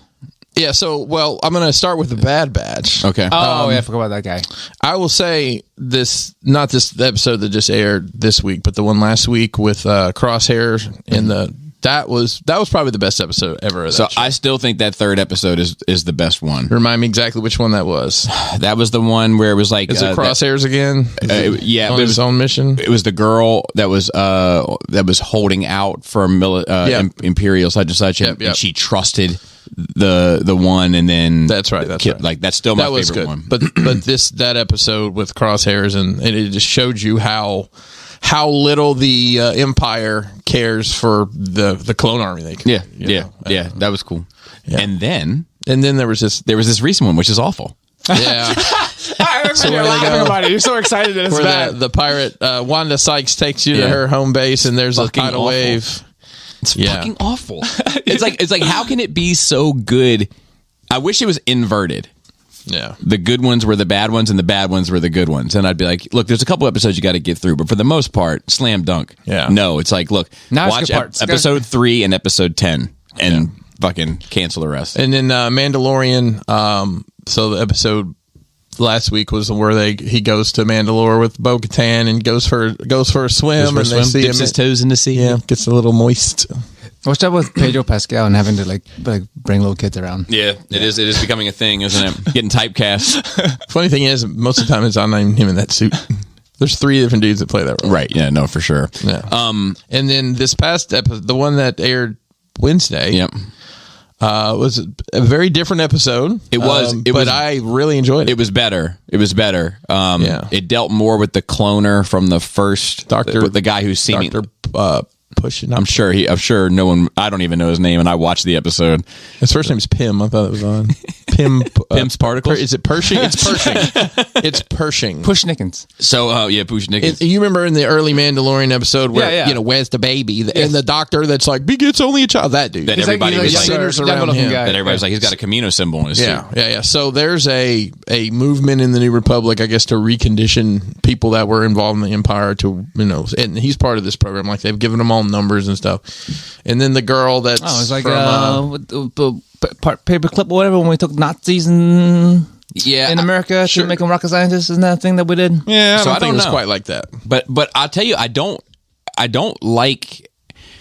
I like the idea of the New Republic eventually having cracks also, but it seems like they're just starting off as like this evil, like, they're going to brainwash you and shit. I'm like, I don't know how I feel about that. That's reconditioning. Yeah. Been through it myself. It's a trap. It's a trap. How about that? I don't know how I feel about that. I don't know. I don't know how I feel about it, to be honest. Like, I enjoyed the episode more because it actually has a fucking decent story to it, and it wasn't all fucking pitch black fucking dark like the episode people before wearing it, helmets, where they just go into a cave, and it's like, well, why am I even watching this? Like, how do you watch that show? Numerous ways: TV, phone. That's usually the main two. Okay, I always try to watch it like cinematically in some capacity. Yeah, so I'm not on TV in the dark. It's whatever. TV in the dark. Yeah. It's whatever is convenient. I understand that. But yeah, it's just like I'm like, man, why am I like? And there was a Dark Bad Batch episode too. There's just some shit like there was a cave episode there too. Yeah, that show's actually generic. Fucking dark. Well, they're in outer space and it's dark there. Like, give me a dark toned thing instead of just a dark visual thing. Yeah, They heard that. Oh, they want dark Star Wars. We give them dark Star Wars. God damn it! But I did think it was an interesting look at how people on Coruscant are so insulated from what's really going on. Like, if you go back to Andor and the parties that Mon Mothma was having, and those people are Up like, top. we don't give a fuck. Who's doing what? They're not fucking with us. Right. And then here we are after the rise and fall of the Empire, and these people at the party are like, we don't give a fuck. Yeah. It's not affecting us. I think and what the guy even says is like, the Empire or the Rebellion or the whatever we're the calling New it now. Republic, Whatever we're calling it. They don't care. I mean, I feel like that's pretty realistic. It is. Yeah. I think it is. Analogy to like real world people in those positions. Yeah, like I said, I liked it, but it was, once again, I like most of the Mandalorian episodes that don't have anything to do with the fucking Mandalorian. Yeah. I mean, I thought it was cool that they take Bo-Katan back to the whatever they call the zealots. Yeah, to this is the way, folks. And they're like, have you removed your helmet since you entered the waters? No. Then you can be one of us. You're free to leave when you want. Yeah. I don't find any. I did enjoy that episode. Yeah, but anything that has had to do with the Mandalorian, dude, Yoda fucking jumping in and out of the ship, enough. Yeah, enough. Can't handle it. Okay. It's too fucking dumb. Like, he's in the ship, mm-hmm. and he jumps up and does a flip, and then lands, and it looks like somebody tossed a Fraggle. You know, like you know how many times they had to do that to get that Fraggle in? Right? And I'm like, man, like, it's just so. Can you put a backspin on him when you throw him? It's just so low budget, man, and it's I not. Don't think it's low budget. It looks low budget. I think he's saying right, and it's written low budget. It's like, I don't know. I went from low expectations to just no expectations with that fucking show. That's fair. Yeah. I enjoy it. Good. I'm sure I will. You know, and like I said, the third one was nice because there actually was a decent story to it. You know, but even that, it's like, if I were to get in my, like, okay, like, I'm taking this because I'm like an abused dog and you gave me a snack, mm-hmm. but who is this woman that betrayed him? Right? Oh, am I going to learn about that later? Season fucking 3 episodes in, and we haven't resolved fucking conflict from season fucking 1 yet.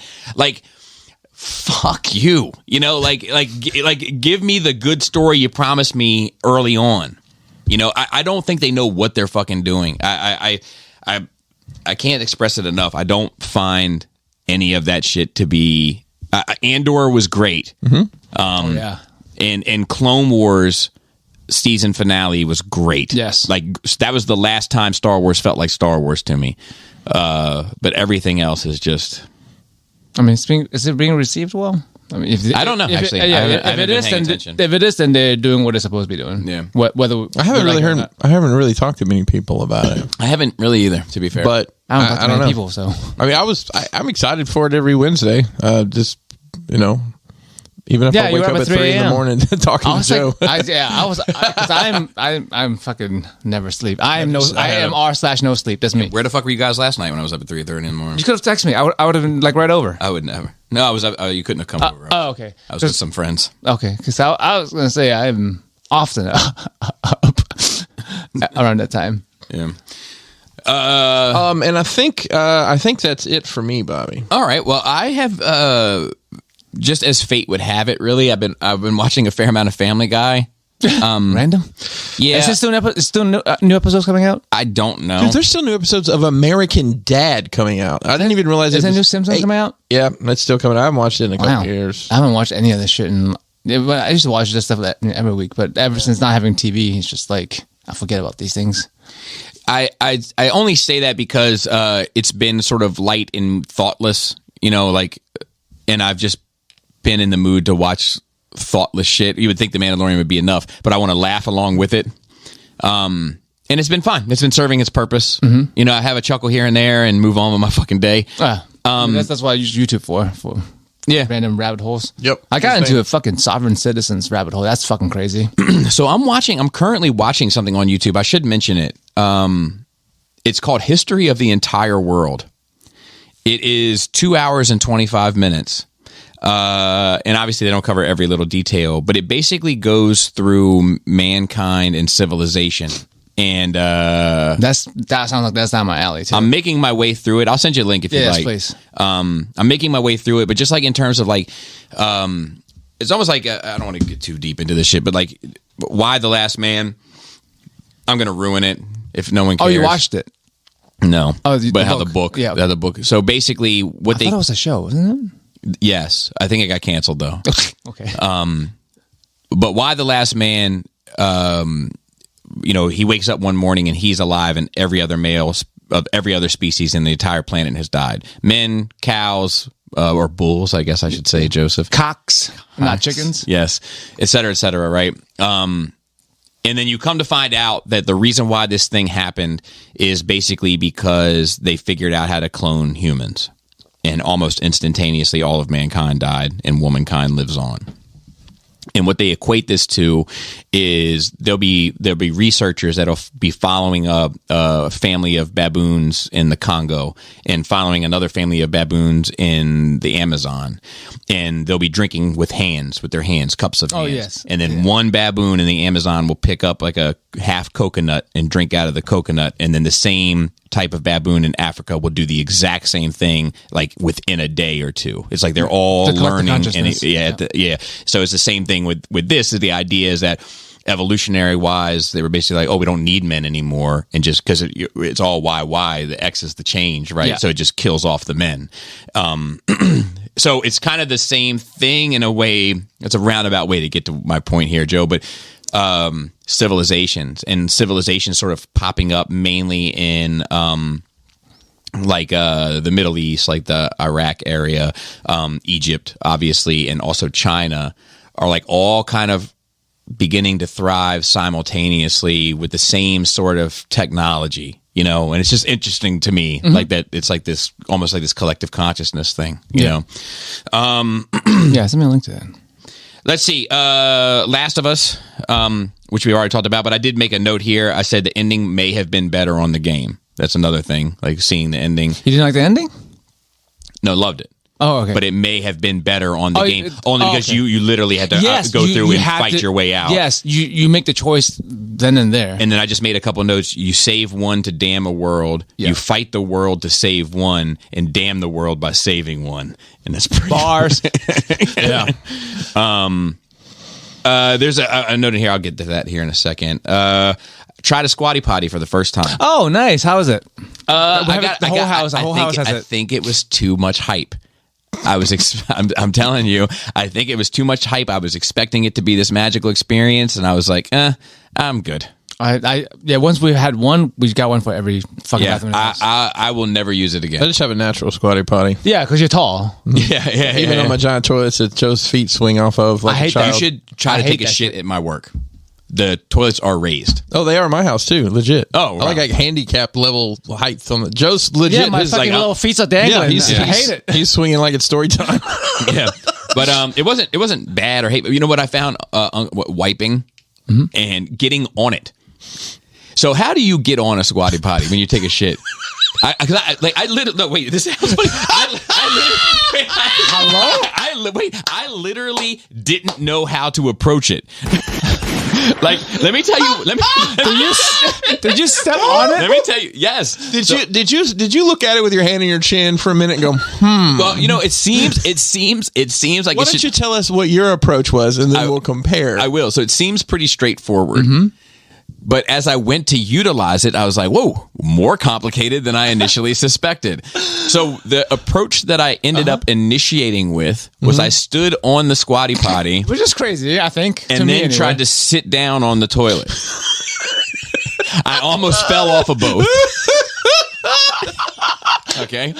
And then...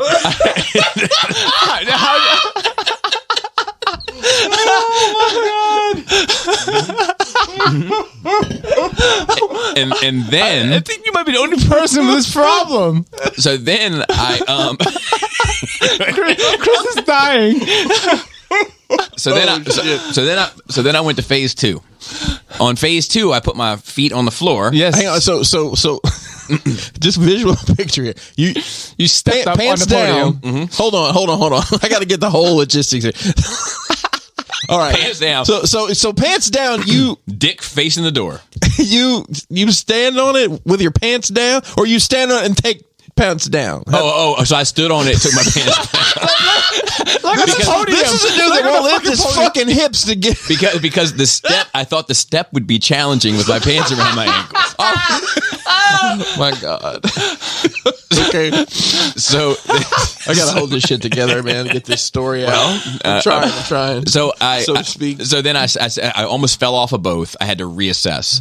So I put my feet on the floor this time and then sat down on the toilet. Yes. And then I was going to pick my feet up to put them on the squatty potty. But I got my pants still around my ankles. I'm having a hard time lifting my legs up to get. So I ended up so I reach under my knees and I bring my legs up and I throw them on the squatty potty. And I'm like, oh my god! Maybe if you grab your pants and pull your pants up under your knees, and you can use it as a handle. Yeah. Oh fuck! I don't remember this being as complicated. It shouldn't be. So then I shit. And it's fine, but I didn't find it to be any smoother of a release than normal. Oh, God. And then I'm like, I got to wipe. And I tried to do it with my feet still on the squatty potty. I think that was a mistake in judgment. So I'm like, I got my knees, you know what I mean? They're up fucking here. I'm trying to get the toilet, and I'm like looking like a mentally ridiculous baboon as well. And then I was like, nope, that's not working. So then I picked my back of my knees back up off the squatty potty, sat them on the ground, and then wiped my ass regular, and then moved on with my day. But I was like, you know what? I'm good. It's been working just fine for 42 years. I don't need any accessories. Oh my god! At least you're not a fucking standing wiper. Like you're standing on the podium, up in the fucking air, wiping your ass. Yep, standing on the podium. Squatty potties. I've never heard of anyone having this problem. Meant for standers, I don't think. So that was my incident. That's great. That's definitely going on the best of. So Jesus Christ, I'm listening to a podcast that I'm quite enjoying that you might enjoy. It's called The Rest is History. Okay. And it's these two British gentlemen. They seem to be quite bright, but I'm early into it. British? And they just sound bright because they're British for accent. Could be. But they take one historic thing and they talk about it for an hour. Okay. And then they move on. Now, sometimes those things are sequential, where they'll talk, like I just listened to this whole bit on Jesus Christ. And I don't know why when I say it, it sounds like a curse word. I don't mean it that way. Jesus Christ. When else do you say the whole name? In my head, I immediately hear Leia saying that the way Leia says Jesus Christ. Jesus Christ. But like, So they did one on like whether or not they think he existed, like a whole hour on whether or not they think that he is a mythical being or a factual being. That's been non-fictional, fictionalized. Yes. Yeah. Well, no, whether he is fiction or non-fiction. Period. Like the existence of this person. Three takes of it. It's like either he's completely made up and not existed. Yes. Or he's really the son of God. Yes. Or he was a real person that's like a martyr. So the first two options. Yeah. Episode 1. Okay. This third option. Yeah, it's like a real person, but now it's a legend. Was episode 2 on like what do they think was factual, what do they think was embellished, et cetera, et cetera. And some of it, like even the stuff that's not necessarily pertaining to Jesus Christ, but like I'm saying it both times now. But like if they talk about John the Baptist a good bit, and like it's interesting because the way they paint him is like this dude would have probably been like a religious zealot, like on the outskirts of what people would have exactly, and like to think of him in that way, and then I mean they're all religious zealots, right? And did we talk about this with you?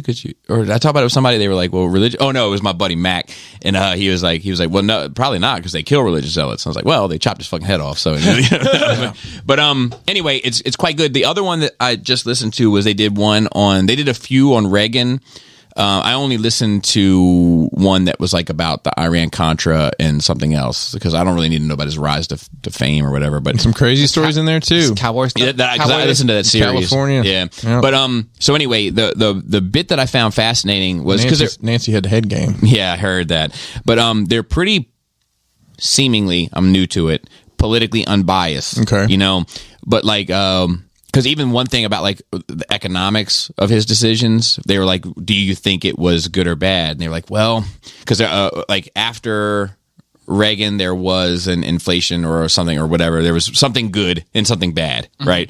And they were like, do you think... Read my lips. And you're like, look, if you were a liberal economist, you would argue this. If you were a conservative economist, you'd argue that. I don't think it's possible to prove it. It's really going to come down to your perspective. So it's a lot of talk like that where it's like, okay, these people are not fighting a war. They're just giving a discussion. I mean, it might be easy for them because they're outside looking in, right? They're not Americans. That too. So anyway, the one thing that they talked about that I found fucking fascinating was they did a deep dive into his assassination attempt, where and they talk about like him going to the hospital, and they were like, "This is the thing about talking about Jesus, right?"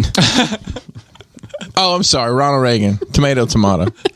They were talking about how you couldn't have written it. Like it was like the documentation of the events and the dialogue and everything. The best writer in Hollywood probably couldn't have written it. And they were like, and that's kind of part of his charm was that he when he had his wits together, right, he was very Hollywood-esque. But anyway, say that to say this: he gets shot. He walks into the hospital. They do an examination on him. They're like, okay, the bullet's still there. We got to do surgery. He says to the surgeon, "Before you cut on me, are you a Republican?"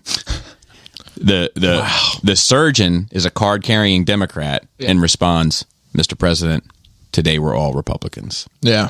And performs the surgery. Before he performs the surgery, Nancy is by his side, and he reaches over and grabs her hand and says, "Honey, I forgot to duck."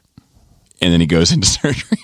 And it's just like they're laughing at it. They're like, you couldn't make this up. Like, there's a supposedly like his code name in the Secret Service was, I think, Rawhide. Because cowboy? Yeah. And there's a book out there called, I know you're into reading these days. There's a book out there supposedly called Rawhide Down, which is covers it in pretty great detail. It's supposedly pretty good. And anyway, but I'm enjoying the pod. I enjoyed the Jesus bits and I enjoyed the Reagan bits, and I did one. There was a whole one Jesus on is that like Jesus bits Easter, and Reagan bits, is that Easter jelly beans? So to speak. Jesus bits? No, that's a communion. I did one on you get the body and the blood of Christ. I did one on Julius Caesar, and it was one on like makes a hell of a salad. Yeah, no shit. But it was one on like his rise. It was one on his assassination, and it was one on like the fallout of his assassination. And what I didn't know, and I got to be honest, I was getting sleepy as I was listening to it, so I might have fucked it up, but I don't think I did. But basically, the assassination of Julius Caesar and then the transition of power from then on is what moved Rome from a republic to an empire. And that's pretty fascinating. Yeah. But they have a pretty good way of breaking shit down, and I don't know. I recommend anybody give it. You can scroll through their feed and see if there's anything that you're like, oh, I'd like to know their take on so and so. I often do the same, except it's the Office Ladies podcast where they review episodes of The Office. which you have mentioned. Yes. You have mentioned. And the only last thing that I have on here is we had talked in the chat recently, and I had a lot going on, so I couldn't be present as I would have liked to. But it was about NRR social media stuff. That's Chris though. Yes, sometimes I showed her that clip, and she was like, "This is funny as shit." And then she let me give me a phone and start typing in chat. I'm like, "All right." So, and I know so it's like one of those things where it's complicated. It's like, look, there's a lot to this. Yes, I intend to share this on social medias. However, this episode isn't even out yet. It just comes out today. So in order to promote it, it needs to be out and stuff like that. But I do know also that Raul is choosing to step away from Instagram for a bit. Okay. He actually, his words to me was retire. And my words to him was, you take care of yourself. If you ever want it back, it's yours. Yeah. But in the meantime, I'm going to take it, again, at least, but we had to sort out some logistics of it. Well, and I want to talk. I've got some ideas about ways to use that as well, and some things I think will make it easier to not forget to do things. There's some automation we can do behind the scenes now that beautiful. Show drops on Thursdays. The everything goes video out. Everything will go out the day. Just got to wire it all up in the background. But if you are local to the area, that's the one caveat. Local singles? Local to the area and are interested in perhaps pitching in, contact me. I'm not sure to what degree, because we also need to look at a TikTok thing, as long as the country's still allowing it. And I read something interesting about that. So you and I have spoken about how Facebook, Meta, whatever, was paying us to do Reels. Yeah, and that was basically them doing that to try to kill TikTok. Right. And they are either have stopped or are slowly getting rid of that program because they think they have the lobbyist power to get Congress. Oh yeah, that makes sense. Ban TikTok. Makes sense. I don't know. The pushback on that's gonna be crazy. I feel like I'll tell you, my Wi-Fi, so fucking popular. My Wi-Fi at work already doesn't allow it. A lot of Wi-Fis aren't allowing it. But anyway, and that's it. News is not a whole lot, but it is some. So BOTCON returns. Yes, I wanted to give you an opportunity. The announcement finally came. So BOTCON 2023 is going to be at the American Star Mall in East Rutherford. Wait, in a mall? So American. It's a American Star Mall. It's I don't know if it's the biggest mall on the East Coast, but it's a huge mall. It's right next to inside a mall. Well, they've got convention space. Okay. I mean, it's a 3-story where they have a ski jump in the mall. There's a Nickelodeon water park in the mall. I drive by that. Yeah. And the cool part about it is like the train from New York City runs right to this mall. So people from because it's right across the bridge. They're really from New York City. It's where the New York Giants and the New York Jets play football. Is right next door. It's I don't know if tickets are available. I know the room block opened. Well, when you hear this, it'll have been out a week. It's going to be a fun time. I think I'm going to vend there. Are you? Yeah. Nice. Yeah, I think I'm going to vend. I'm going to sell dioramas there, and of course, hey, roll your change, pawn your jewelry. It's almost rock box season, so that's what I always say. We're working on something behind the scenes already on that, so it should be an exciting time. I mean, you think of all the places in the world that you could do this. Look at the population base. It's literally dead center population center of the East Coast. So of course, why can't you come to Poughkeepsie or what? I'm sure there's people. Oh, I wish it was in Philly. It's like, dude, you're an hour and a half away. It's not, there's nowhere it can be this convenient to everybody, but I think this is definitely a good spot for the realm, because we'll kind of have boots on the ground there, so it'll be a good time for sure. Yeah, I don't know if I'm going to make it or not. I work that Sunday.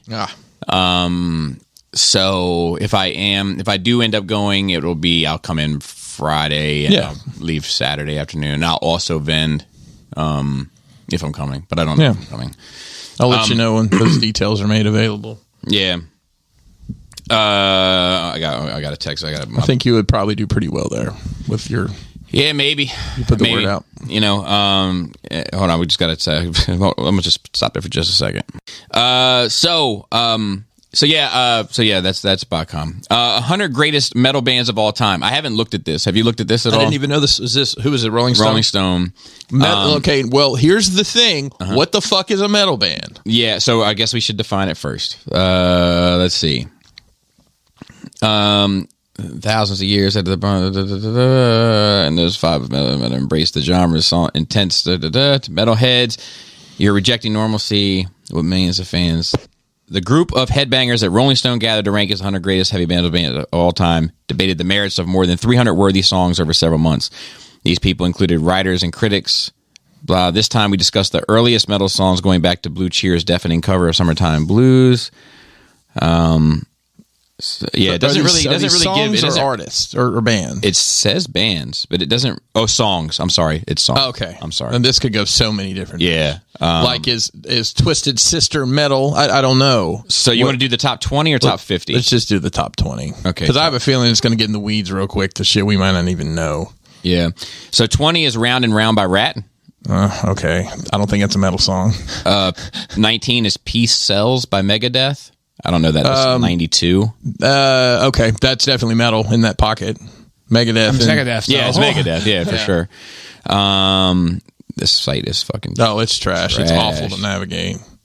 Let me see if I can just find a list of it so you don't have to do this. 18 is Immigrant Song by Led Zeppelin. Okay. Sure. Great song. But I don't think it's a metal song. Yeah. Well, that's where it gets tricky with what people consider metal and not metal. Let's see. 16, Hallowed Be Thy Name by Iron Maiden. I mean, 17, it just wouldn't load, is Back in Black by AC/DC. Okay. This is a very interesting list. 15 is Angel of Death by Slayer. That's the only Slayer song I like, so I'm good with that. 14 is Stargazer by Rainbow. I don't know that song. Nope. 13 is Paranoid by Black Sabbath. 12 is Cult of Personality by Living Colour. Like, I definitely wouldn't consider that metal. Nope. 11 is One by Metallica. Definitely metal song. 10 is Run to the Hills by Iron Maiden. Yep. Okay. 9 is Holy Diver by Dio. That is not a metal song. I don't know. I like the Kiss version. I like the Kiss classic rock Engage song. version better than the Dio version. Holy Diver. 8 is Raining Blood by Slayer. Yep. 7 is Iron Man by Black Sabbath. Okay, sure. Crazy Train by Ozzy Osbourne is number 6. War Pigs by Black Sabbath is number 5. And the site just, okay. Breaking the Law by Judas Priest is number 4. I was going to say that deserves to be in top 5. Ace of Spades by Motorhead is number 3. Site is loading. Shout out to RollingStone.com. Yeah, their fucking site ad is pack awful. is great. So you got to turn my Wi-Fi off if it's any better. Oh, dude, the suspense, number 2 and number 1. I'm going to guess one of those two is Inner Sandman.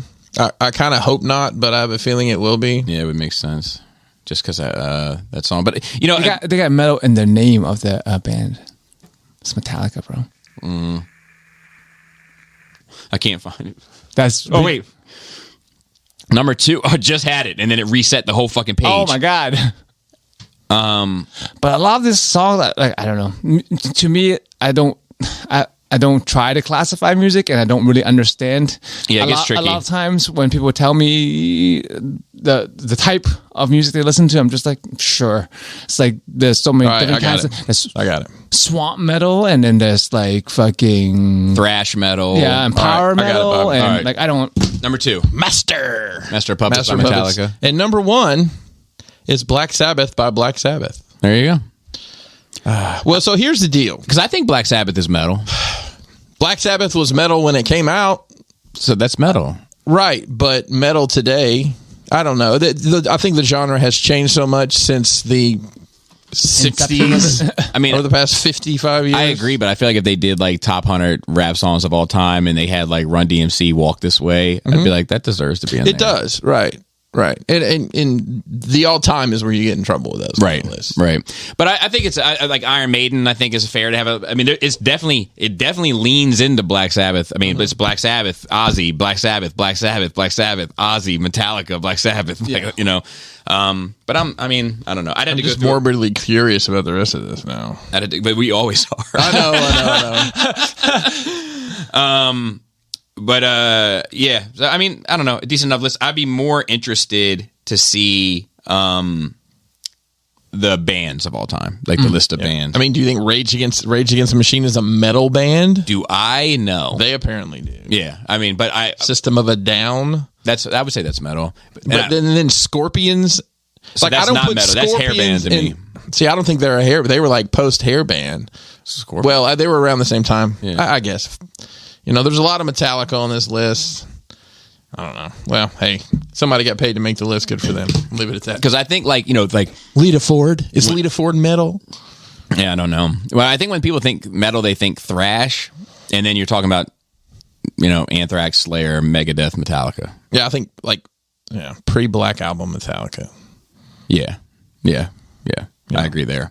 I agree with that in general. About Well, I mean, right. But I mean, it's kind of like you know, what's a punk band, right? Yeah. Define what that means. Yeah. I mean, is Green Day a punk band? right. God, I hope not. Well, masturbation thoughts. It's fun. And the Oscar goes to. Oh, speaking of which, I forgot something on my list, but we'll cover it. So, Everything Everywhere All at Once cleaned the Oscars. Okay. Cleaned it. Mopped the floor. I watched it. Mm-hmm. Have you seen it? Yeah. Okay, I thought you I had. haven't seen it. Wait, is it available streaming anywhere? Showtime. Yes, Showtime. Ugh. Yeah. If you decide to partake, check out Your Honor while you're there. Oh, neat. Which I am also watching, wish I had a password. and I feel the same about Sterling. Still Yeah, questionable. Still questionable. So I watched Everything Everywhere All at Once. Okay. And the Oscar goes to. I'm of two thoughts. I'm of two thoughts. On one hand, I love it. Okay. And on one hand, I think it's awful. Okay. Inside of you, that two wolves. Yes. And which one am I going to feed, Joseph, is really the question at the end of the day, is it not? You might think of it as my yin and yang. It's like water in a cup, Bobby. Yeah. like that. Dude. Now you put water into a cup. It becomes the cup. You put water. But so let me say this. There is a story. The heart of this story is about a family. Mm-hmm. And specifically the Asian, and I think that's important, the Asian mother, for one, coming to terms with herself, with not holding herself to her parents' standards. Is that Michelle Yeoh in the story? Yes. Okay. And simultaneously not holding her child to her standard. Mm-hmm. And that story is magnificent. Mm-hmm. It's fucking amazing. Yep. And that is That's the heart of the story. Yes. And it's funny because I It becomes the cup. I thought a lot about you during this movie. Okay. This, to me, that element of it, to me, is when you were like, I love Shang-Chi because I can relate to it so much. In my mind, when I was watching this, I was like, see, this is what I feel like is super relatable from the outside looking in. You know, and even listening to stuff that you have said about Asian parents and standards and blah, blah, blah. There's this one moment, without spoiling, just fucking, you can spot it from a mile away. It's like watching two trains getting ready to collide, and you're like, I know you're headed that way, but just make a left, will you? And it does not. Mother is walking up to daughter with the full intention, seemingly, of saying, I love you, but you know it won't happen. And walks up to her and says, do you mind if I do Asian voice for this? Why are you looking at me? I'm going to try it. I'm just going to try it. And I forget her, Joy. Yes. Joy. She's like, Joy? And Joy is like open to receiving a positive message. Mm-hmm. She's like, yes. And she looks at her, and you can literally see her swallow the words, I love you, and instead say, you're getting fat. Yep. And like, I was like, this to me sounds like the picture that Joe paints. It is. That is, I mean, yes. That I didn't feel as much with Shang-Chi. But I think that when I'm watching this, I'm like, man, that feels like a very specific cultural experience. Yeah. And it got me a lot, especially with the text I've been getting recently, thinking about my mother. And just how different culturally I get to see it. Because a lot of things I'm like, man, these things sound very cultural, but they're all kind of shared experiences in the same breath. We'll have this discussion before. It's like, But that is one where I was like, okay, that's different. Because like that is a different type of torture. They're both torture. But this Asian mother is torturing her by making her feel inadequate. You are not good enough. You're not trying hard enough. You're not pushing hard enough, and you're becoming a failure. And that's the torture.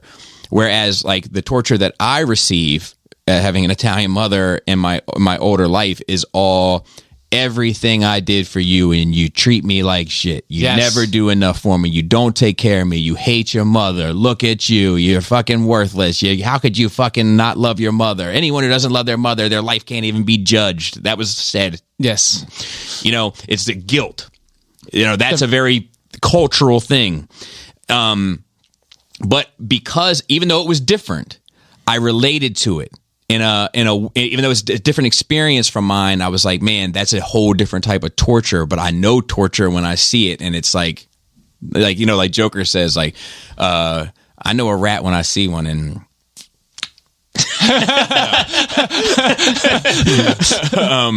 but like a squealer, I think he says. But like, but yeah, so that whole story I love, and I love the husband. He won Best Supporting Actor.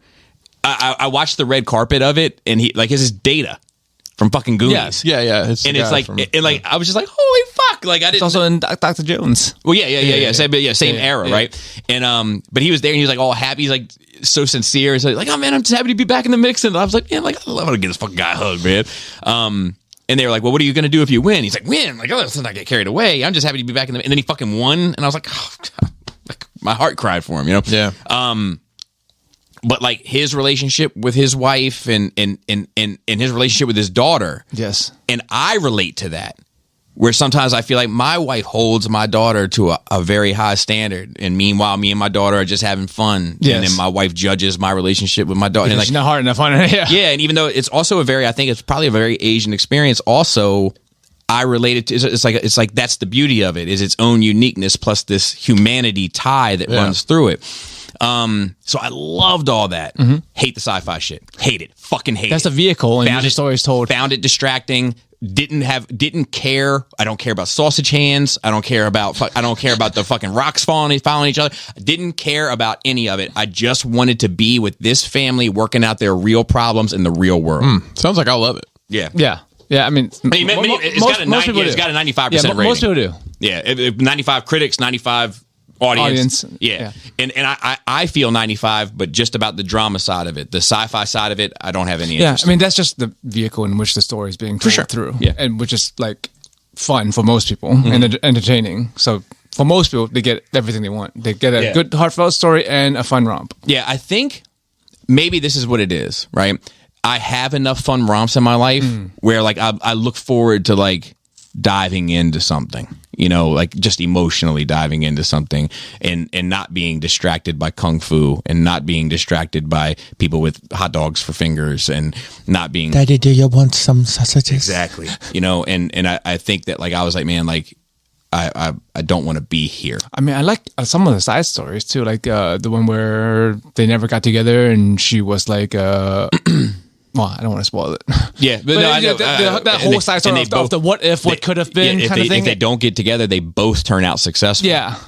That's all interesting. But are you happy or not? Kind of. Right. Yeah. It's all interesting. Yes. But I wanted to be with this family every step of the way. Like, because in the whole I don't want to say first act, but kind of first act is just introducing them and their dynamics. Yeah. And before we get into any of the bizarre shit, I was 1,000% invested.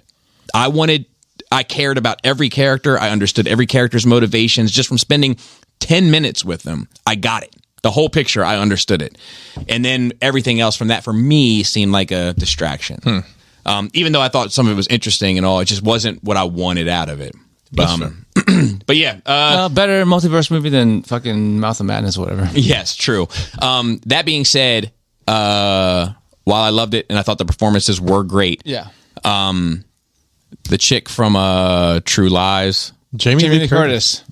did not deserve to beat Angela Bassett for best female supporting female for Panther, Yeah. which she was going up against. Did not deserve that at all, in my opinion, my not so humble opinion. Like, if I were to actually pick 1 week performance out of everything, everywhere, all at once, it would have been hers. Huh, interesting. Not to say that she did a bad Yeah, job, but, like, you have to like pick one, yeah. Data did amazing, Joy was amazing, and the mother was amazing, and then even the father, the from Lopan, Yes. yeah, he was of course. fucking, he was When is fucking amazing. When is he not amazing, though? You know, Fucking Lopan's great. yeah. But yeah, truly can't say enough good about that. Like, it just didn't go where I wanted it, where I wanted to spend time with them, if that makes sense.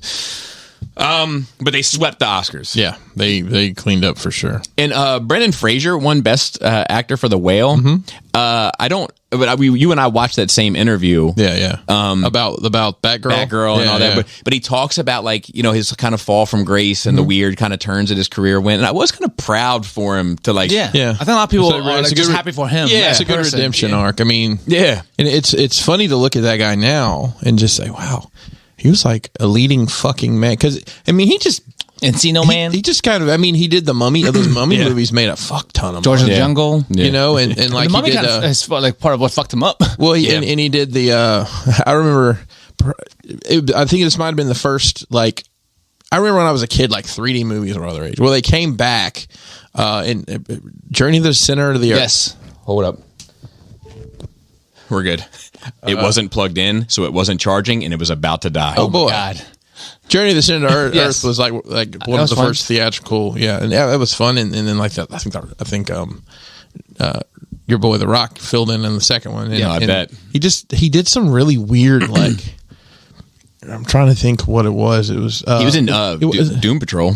Yeah, he was in Doom Recently. Patrol, but that was kind of, I think, part of this renaissance for him. Yeah, I agree. He was in some. It wasn't Dr. Doolittle, obviously, but it was something along those lines. Something about talking at him, and it Is was that Tarzan? No, it was no. This was later on, and it was not great. I mean, it was almost like some straight to video nonsense. That's why I don't remember it. Yeah, that's good on him. You know. Yeah, I don't know if there's anything else really worth talking about from it. I mean, you guys can look at all the answers. There's a lot of awards. There's a lot of awards, and most of them I hadn't seen, but I have made a list that of ones that I saw that were like, this looks like something I'll give a shot, and we're going to be working through them. We're going to be renting to stream them, Joe.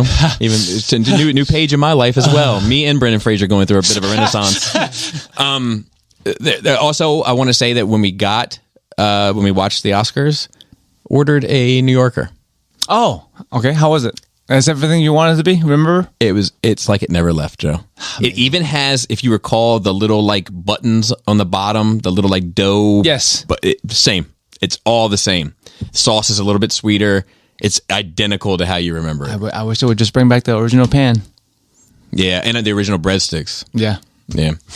With the cheese. Remember they used to do the shredded cheese Yep. on the sauce? Yep. And, funny Back thing when we were though. a restaurant. So we got pickup or carry out. Yeah, because they don't have fucking delivery around here. Right, and we were going to Grubhub it. Long story, but we got carry out. The Pizza Hut marinara. You can spot the container from a mile away. It's been the same for fucking 100 years. Yep. Right. Yep. Not anymore. Oh shit! It's about a quarter of the size now, no. and they charge like $1 for it. Everything's Wow, bro. It used to be like a fucking tub. Yeah. I ate a Reese's cup the other day. Reese's. I mean, they used to be like that big around. Motherfucker was. I could. Are you make sure a you circle. didn't just get bigger? I mean, that's part of it too. Speaking of pizza, Bobby, you'll never guess. Finally ate Lito's. Oh, did you? But I didn't eat Lito's pizza. I had like a chicken pesto something pizza you didn't get a and square like pizza? an enchilada. Because Okay. I'm like, look, this may be what they're good at, not fucking cheese traditional and pepperoni. pizza, right? I enjoyed it.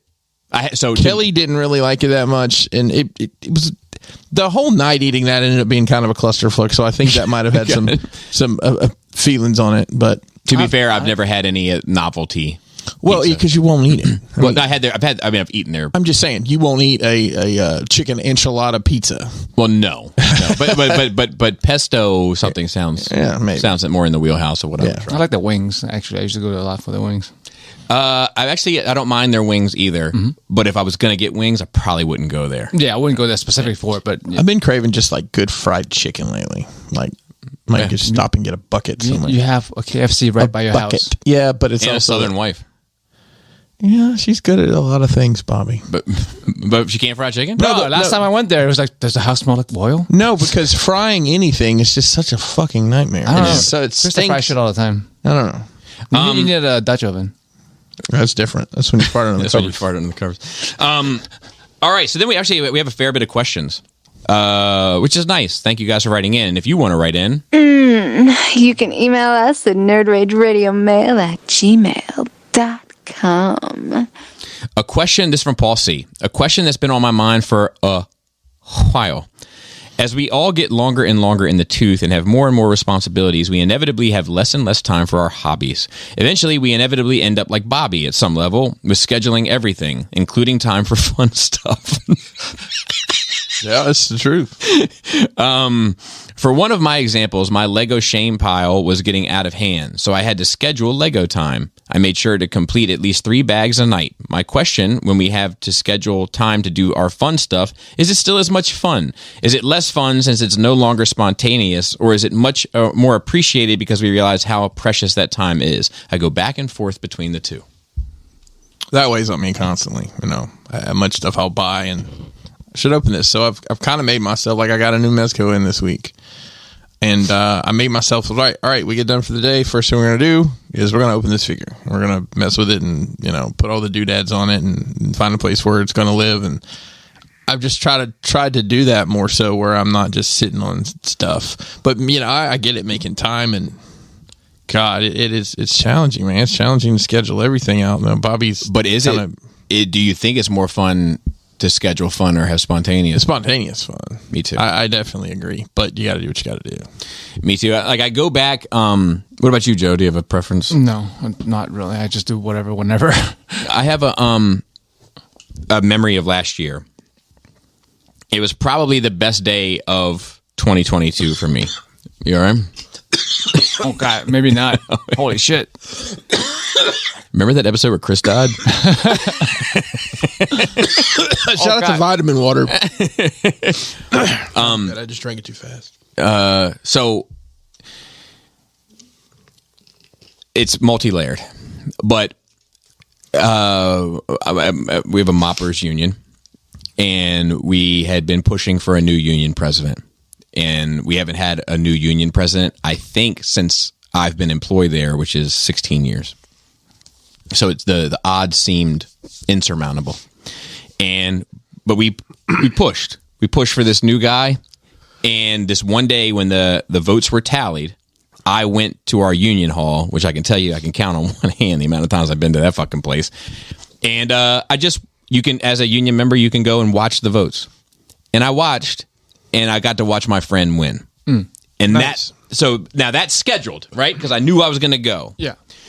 But after that, everybody that was there for him and was so happy and had been so supportive that we all decided to go to Wings to have some wings and some drinks.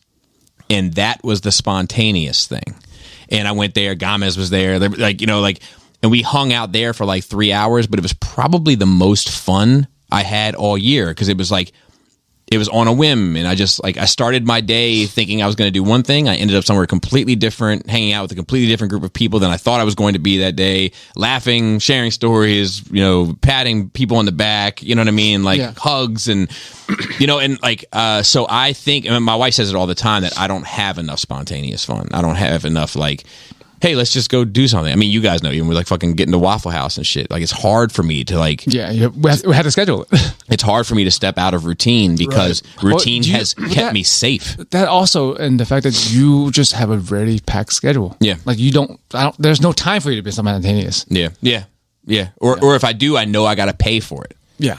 And sometimes sometimes I pay for other people's spontaneousness. For instance, I have another thing that I do creatively that involves Robert D. And due to the joy, an absolute joy of someone who I love and hold near and dear to my heart, but due to working with a character like Robert D., sometimes I had to pay for it on the back end, right? You know, and it's a risk reward thing, right? And it's a cost benefit thing, and the benefits greatly outweigh the costs, of course. Yeah. But I am also always cognizant of, okay, well, there goes my Thursday now. My Thursday's done. Yeah, you know, I thought I had half a Thursday. You know, now I got no Thursday. You know, and even tomorrow, I mean, we kind of planned it, but like I'm looking forward to just doing something out of the ordinary. And I have reviews I need to do now. Shit came in yesterday. But like I don't need to get them done. And that's another thing for me is I need to realize what I do and don't need to do. Yeah, because you kind of put everything on yourself a lot of times. Like, I have to do all this. I'm like, you don't have to do all this right now. Yeah. You don't have to make 90 videos a day. It's true. It's true. 85. All right. Dr. Diecast, which I believe is our good friend Sanjay, he says, Dear NRR, are large hauls bad for the collector? I know many of us like to post large BBTS loot drops, but does that take away from appreciating each item, akin to binging a TV show? I feel 3 figures max at a time should be the limit. Thoughts?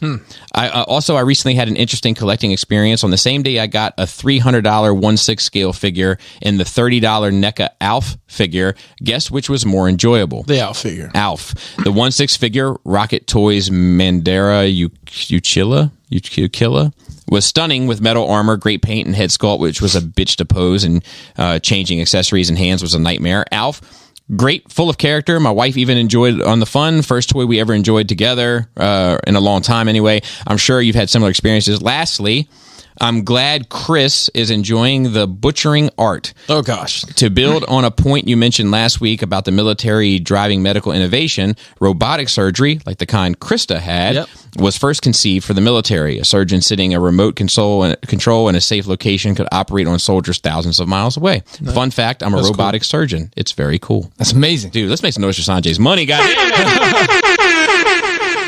On top of all that, though, what do you guys think about hauls? And I think hauls only became a thing because of the internet. Yeah, because like BBTS and stuff. Pile loot is what it is. It's just convenient and cheaper for shipping, right? It's efficient. Mm-hmm. Yeah, definitely. I definitely do feel that because last time I got a haul, I'm like, oh, I got all this cool stuff, but like, I think I spend less time with these things. I'm just looking to open the next one and the next one, and you end up like just having less time, nothing else to appreciate. Or if you're in my position now, like I was just like overwhelmed because I'm slowed down in my collecting, so I'm picking stuff here and there. Yeah, but they end up all coming at the same time. Like, man, I don't fucking feel like dealing with this right now. Yeah, I didn't open that shit for 3 days. So I got, it's kind of parallel to what I said about trying to open things, but I got BBTS, and it was to the point they're like, hey, we're going to ship this shit to you if you don't tell us to, after what? 6 months? However long it is. It's a long time. Yeah. So I had in that, it was something I'd bought for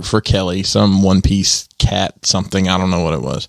The Mezco Predator, the second one where I'd given you my other one because I got it in early.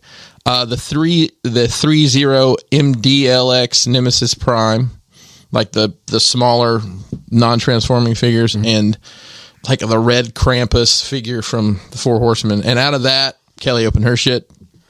I opened the Transformer, the non-transforming Transformer. The other two I haven't even opened yet. But yeah, it is hard. Even like for example, like if you buy like all the G.I. Joe shit that dropped this week, well, most of that's all going to come in on the same day, right? Because it's going to be on the same boat to get to where it comes. Right. So you're going to end up having 6 figures come in at once. How do you tackle that? And I know a lot of people like the Mythic Legion stuff. They'll like make an event every week. They're like, hey, we order a pizza and we open figures. Just like, I guess it's scheduled fun time. Yeah. But it's just a way to, take time and enjoy things and also get pizza grease all over your new toys. Lube them up. It's also like, I think for me, it's like I'm of two minds about it, really, Joe, much like Everything Everywhere All at Once. On one hand, I think that getting 2 figures in is kind of my apex generally. Like, that's enough to hold me over for a day, right? Yeah. I've seen those. Not only do you get in stuff, you get in others. So you get a chance to take a look. Right. But getting stuff for myself, it's like if I get 2 things, like I feel like, okay, that's some fun for me. The only exception being, because like more than 3 is too much. I agree. You don't get to enjoy it all. The only exception being if it's all in a wave. Oh yeah, it's all the same line. Then it feels great. You know, I could like, get 6 12 figures, and if it's in the same wave, I'm like, fantastic, perfect. I mean, it feels to me like one thing is like a set. I got a set. Yes, yes. Because it's almost like you got one thing. Yeah. I did order the McFarlane 89-ish Batmobile yesterday. Mm-hmm. You know, Todd. I know Todd. He actually has brought about a Batwing as well. Have you seen that? I did. The Batwing is $250. I'm like, I don't think I need that. But for $65, I'm going to order this fucking Batmobile for $65. Does it have lights and a real engine? No. Does it make noises? No, but you know, when it's sitting on my fucking shelf, I probably wasn't going to press those buttons very often. I hear you. Travis wrote in and sent us, he said, I was scrolling Twitter timeline and found the video of the real lightsaber that you spoke of, I believe, during Shop Talk. I couldn't remember if any of you had seen it or not, but if not, the link in the video is attached, and even if you have, it's dope as fuck to see. I sent it to us. Yeah. It's cool. Yeah, it's fucking cool. I watch these guys on YouTube that they're like spatial physicist or something, but they make all these crazy. They actually made a real working plasma lightsaber. It's got like a giant backpack. Yes. That's how the original lightsabers in Star Wars were. Yeah. But it's like literally like a flame sword that cuts through metal. And, hopefully, but it looks awesome to me. Yeah, it's great. I'm gonna get one. Sure. Broken Pixel wrote in and said, "What's up, Power Rangers? No Disney breakdown yet. Sorry, it takes a while to distill about 40 minutes worth of information into 3 paragraphs, so Bobby will actually read it." I think he says he's doing Lion King next, so I talked to him last time. Yeah, and I knew there was some other thing. Beauty and the Beast was on there, but I'm looking forward to that. I've been spreading that Peter Pan news like it was like the gospel, just like it was some peanut butter. Yeah, or butter over too much bread. There you go. I'm glad you enjoyed it. I'll send Beauty and the Beast soon. But Bobby, you're too hard on yourself. I was listening to the back catalog because I stopped for a couple years, so I'm listening to them for the first time. The show is better than ever. Keep up the good work. Well, thank you. Thanks. Appreciate it. I do hold it to a standard. I don't think trust me, I could be harder on myself for sure, so to speak.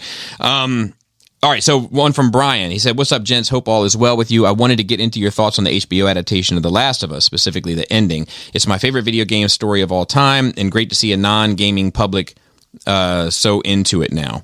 It's also kind of crazy to see so many people debating the morality of what Joel did at the end, much like gamers have been doing for the past 10 years. Yep. I know for me, as a guy with a 10-year-old daughter, there's no question that I would do what he did in that hospital. But there are some who argue that Joel's selfishness doomed millions of people. Would Ellie have chosen to sacrifice herself for the greater good? I think yes, which is why Joel lies to her at the end. I'm curious to where you guys stand and what you thought on the series as a whole. So I think we did. I think we covered that pretty well. It's that gray area. Morals and ethics is slippery slope. Yeah. All right. So this is from Seabass. What's up, lads? What up, Seabass? Kick ass. First off, I have to say I find it amazing that you've created and maintained this group of like-minded people, i.e. your listeners and yourselves. I say this because often while driving around listening to the pod, I think to myself, oh, that would be a fun question to send in, only to have the same idea spouted back to me in the question section later in that following pod. Tis what I get for being slow, I suppose. Second, let's get weird with it. Oh, boy. Follow-up info on episode 394, Oven Mitts, which was a blast to listen to. Human meat would be trash for consumption. I've not eaten human meat before, but I was a butcher for 15 years. So here's my hot take. Humans being bipedal and not quadrupeds would make the meat of the lion almost inedible. Oh, the loin. I'm sorry, the loin. Almost inedible due to much of our weight being carried on the back. If you got to eat human, I would say rump or thighs. Yep. If you that's what they said. Yep. If you get to be picky, I say a fat, fit female alcoholic that vapes, pre-marinated. Nice. Anyways, thank you all. Yes, all, including the B team for what you do. And I think we need to call the B team the extended cast. I think that's because they do show. How about the expanded universe? Expanded universe. I like it. I like it. Willie Whammo wrote in. Yo, from across the street. And from across the street. Why are you listening to this, bro? And what's funny is where's your grandpa? His phone says sent from my back computer instead of sent from my... that means he's got Riz. Yeah. That's what that means. Howdy, NRR crew. Have any of you seen the Ryan Reynolds Green Lantern? I've heard lots and lots of hate surrounding that movie personally. That's weird that came up today. It is. It is weird. And personally, I love it. As much as the CGI can be messy, it's still a fun story for me. That being said, with movies, my opinions tend to be vastly different from what other people say. What's a piece of media like a TV show, movie, etc., that you love but everyone else hates? Oh, the Fast franchise. Most people love I'm kidding. It's just Bobby. At this table. Something that I. Yeah. Fucking anime. This is my anime role. for me. Any anime. Well, just to see where you fit with Joe and I, Chris. Yeah. Casino 1 to 10. Oh, 8.5. Oh, you're close enough to our 10s. Where Nice. It's just too long. That's why. it is long. That's why Goodfellas is better. It's more concise. Yeah. Obviously, like. I mean, yours to me would probably be the Snyder cut because it's so divisive. See, I don't even think the Snyder Cut is that divisive, but like Last Jedi is definitely Oh, one. God, it definitely is. I never want to talk about that Ever, again on the show, again. ever. Like a moratorium on that subject. Oh, this is in life in general. I don't want to talk to anybody about it. The other thing about it is like I think close in orbit to your Snyder Cut comment is BVS. Yeah. Because most people think BVS is trash. I think BVS is trash, but I think BVS Uncut is great. Yeah. But it's tricky to have that conversation with people that aren't in the it's know. a but conversation. Yeah. Right. And I'm like, there's a exactly Like if you're right, but if you're watching it on TNT on a Sunday afternoon, it's not going to be the director's cut. Or if I bump into a normie and they're like, that movie wasn't very good. I'm like, it's not, but there's an uncut version of it. Well, a couple more. Like, no, look, there's this whole thing. It's a Warner Brothers versus Zack Snyder thing, and like to get into and like then they're bored. They don't care about the nerd politics of it. Yep. What's on HBO Max? Both, I believe. Okay, I haven't looked lately. Just like they have both Justice Leagues. Yeah, I knew they had. Yeah. They even have the black and white. Yeah, because I have yet to bump into someone that hated the Snyder Cut. I'll be honest with you, and maybe I framed this wrong. I enjoyed the Snyder Cut. I have not rewatched it since I watched it over here with you. But It was a great night. by the way. it was fun. I think I was here. It was full house. Yeah. I think that it comes down to most people that saw the original one, maybe at TNT on a Sunday afternoon. Yeah, same situation as BVS. They're not going to take the time to like, you know what? I can't be bothered. I don't know how they could fix that shit. Right. Let's just pretend that's all there is. And they're not going to be invested enough to go bother to watch it again. And I couldn't necessarily either until BVS. BVS gave me my answer. Where I'm like, man, this movie is so fucked. The narrative doesn't make any sense. How can you fix a movie that doesn't make any sense? And the answer is with another hour of footage. Yeah. and explaining. The code was cracked. I mean, even the simplest thing, it's like the girl that testified about what happened in Africa. Yep. That whole dynamic's missing of the Whole original thing is movie. missing. And it's such a key component the whole to the framing. The whole bit about Superman not seeing the bomb. Yeah. But you don't realize that the wheelchair was provided by Lex and it was lead lined. Right. You know, because like That's important. Yeah, it's it's very important. extremely important. It's important. Yeah. But yeah, so those are the top two that come to my mind. What about you guys? I like Eternals. Nobody likes Eternals. I feel like I don't hate Eternals. I kind of think it's fine. I feel like overall it's like look. It's I look hated. down- It's yeah. hated. It's I think- hated, but for sure. I enjoyed it. I mean, maybe if it was on. Dark World. I love Dark World. I like Dark World also. People hate Another it. one. Yep. If it was on. Everyone always said that. Hey, not like the second Thor. I'm Yeah. like, I liked it. Yeah. I'm like, have you seen the other Thors? I saw 4 at 4:44 in Cinema 4. Thor 4 and 7 years ago. Yeah. I mean, I'll watch Eternals again if it's on like TNT on a Sunday afternoon. You know, Yeah. it's that or Bar Rescue for 4 hours. So what am I going to watch? Yeah. Or Office again. Or Expanse again. Oh, side note, someone sent me a note, and forgive me, I don't remember who it is. It might have been Todd R. I don't remember, though. There is an Indian version of The Office. It's the same concept, but it's set in India. Oh, not just dub, but like no, that's like, wow. yeah. So Yeah. I might try to, find it with subtitles. Send me all your offices from across the world. Last one. This is from our friend Tyler the Collector. Okay, good. Hello, master wizards upon high rulers of the spell table. Yes. Quick question/questions. Do you have a big boy purchase or purchases that tell yourself you've made it? A house. He says, I guess most of us would think like a home or a paid off car. I'm thinking more extravagant luxury item like jewelry, boat, lake house, etc. Bobby, your luxury brand skate shoes don't count. What is it and have you obtained it? He says, I recently have acquired one of my I have made it. I'm successful adult items. The initial excitement wore off in less than 24 hours. Now I'm sitting here looking at it, thinking to myself, what have I done? Who am I trying to impress? I look like an ass and someone will rob me for it. Then what? This was a colossal waste of money. Do you still love your purchase, or do you wish you would have done something else with the money? I wish I would know. Why would you leave it hanging like that? Hello? Fuck his question, just like he fucked my shoes. What do you think his purchase was? If you had to guess, gun to your head right now, you had to.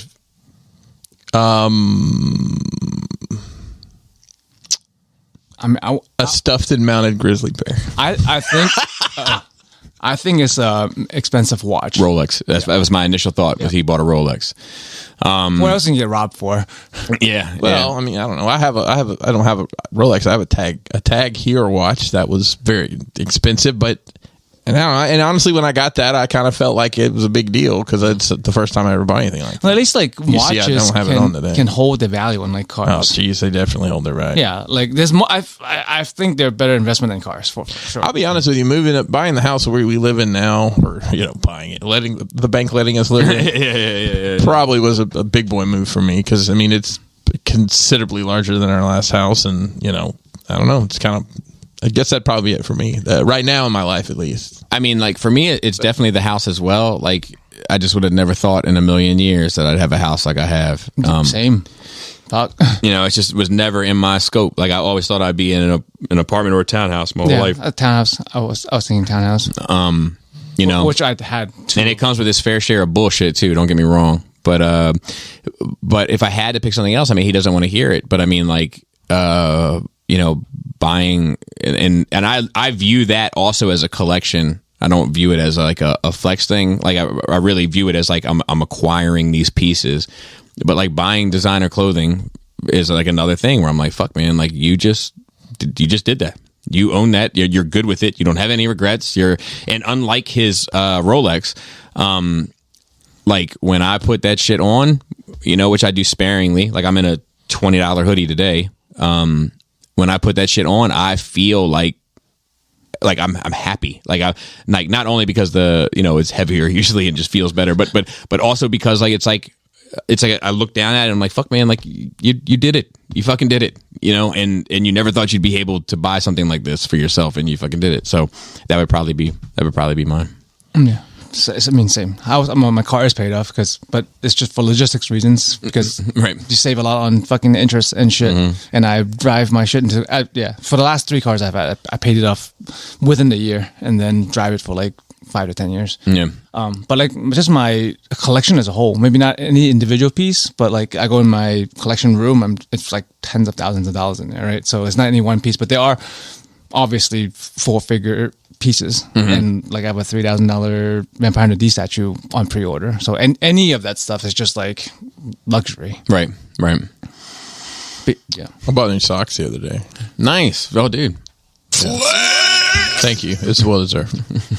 What's funny to me is I'll be wearing fucking nice shoes and maybe a designer hoodie, and I'll have some Kirkland socks on with a hole in them. That Robert don't shout Kirkland, man. Kirkland legit. Actually, I really like Kirkland socks. I like Kirkland stuff in general. They're thicker.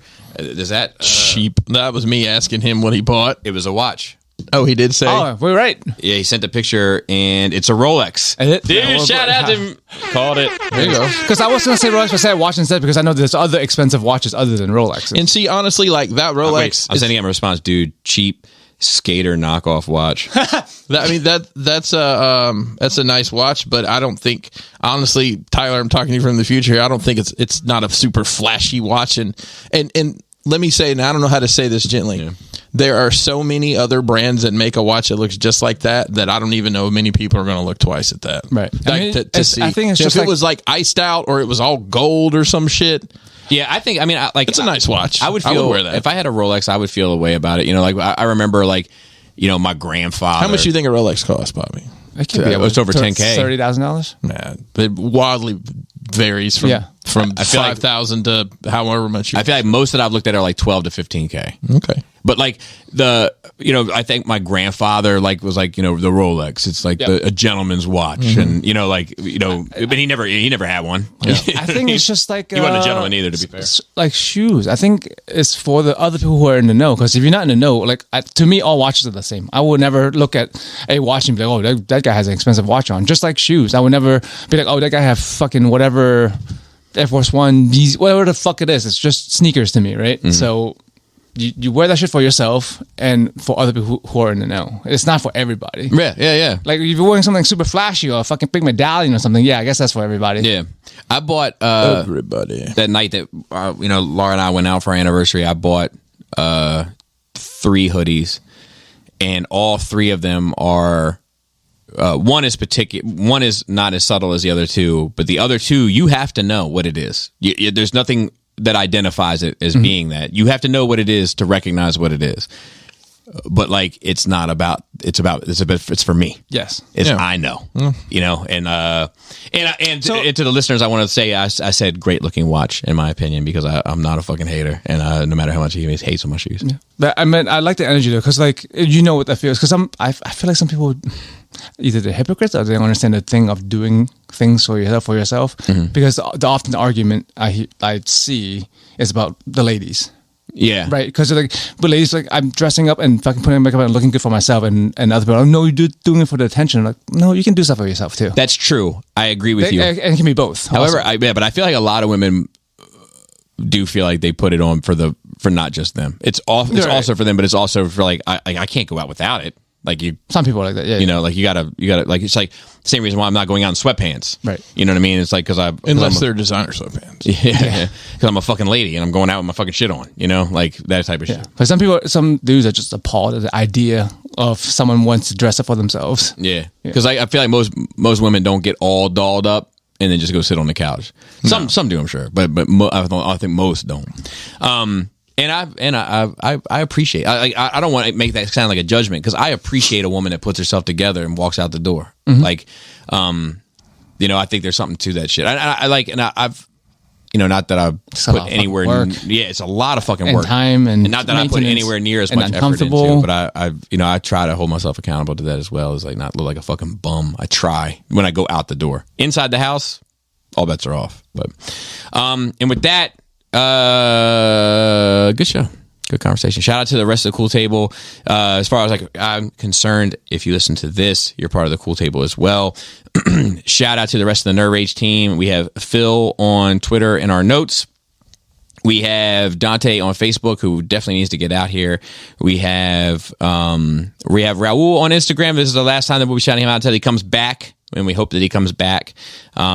But thank you, Raul, for all the work that you've done on that, past, present, and hopefully future. And shout out to Ricky Tiki Timber on the videos. And with that, Lappy Labius. Tasty taint. tight dick player.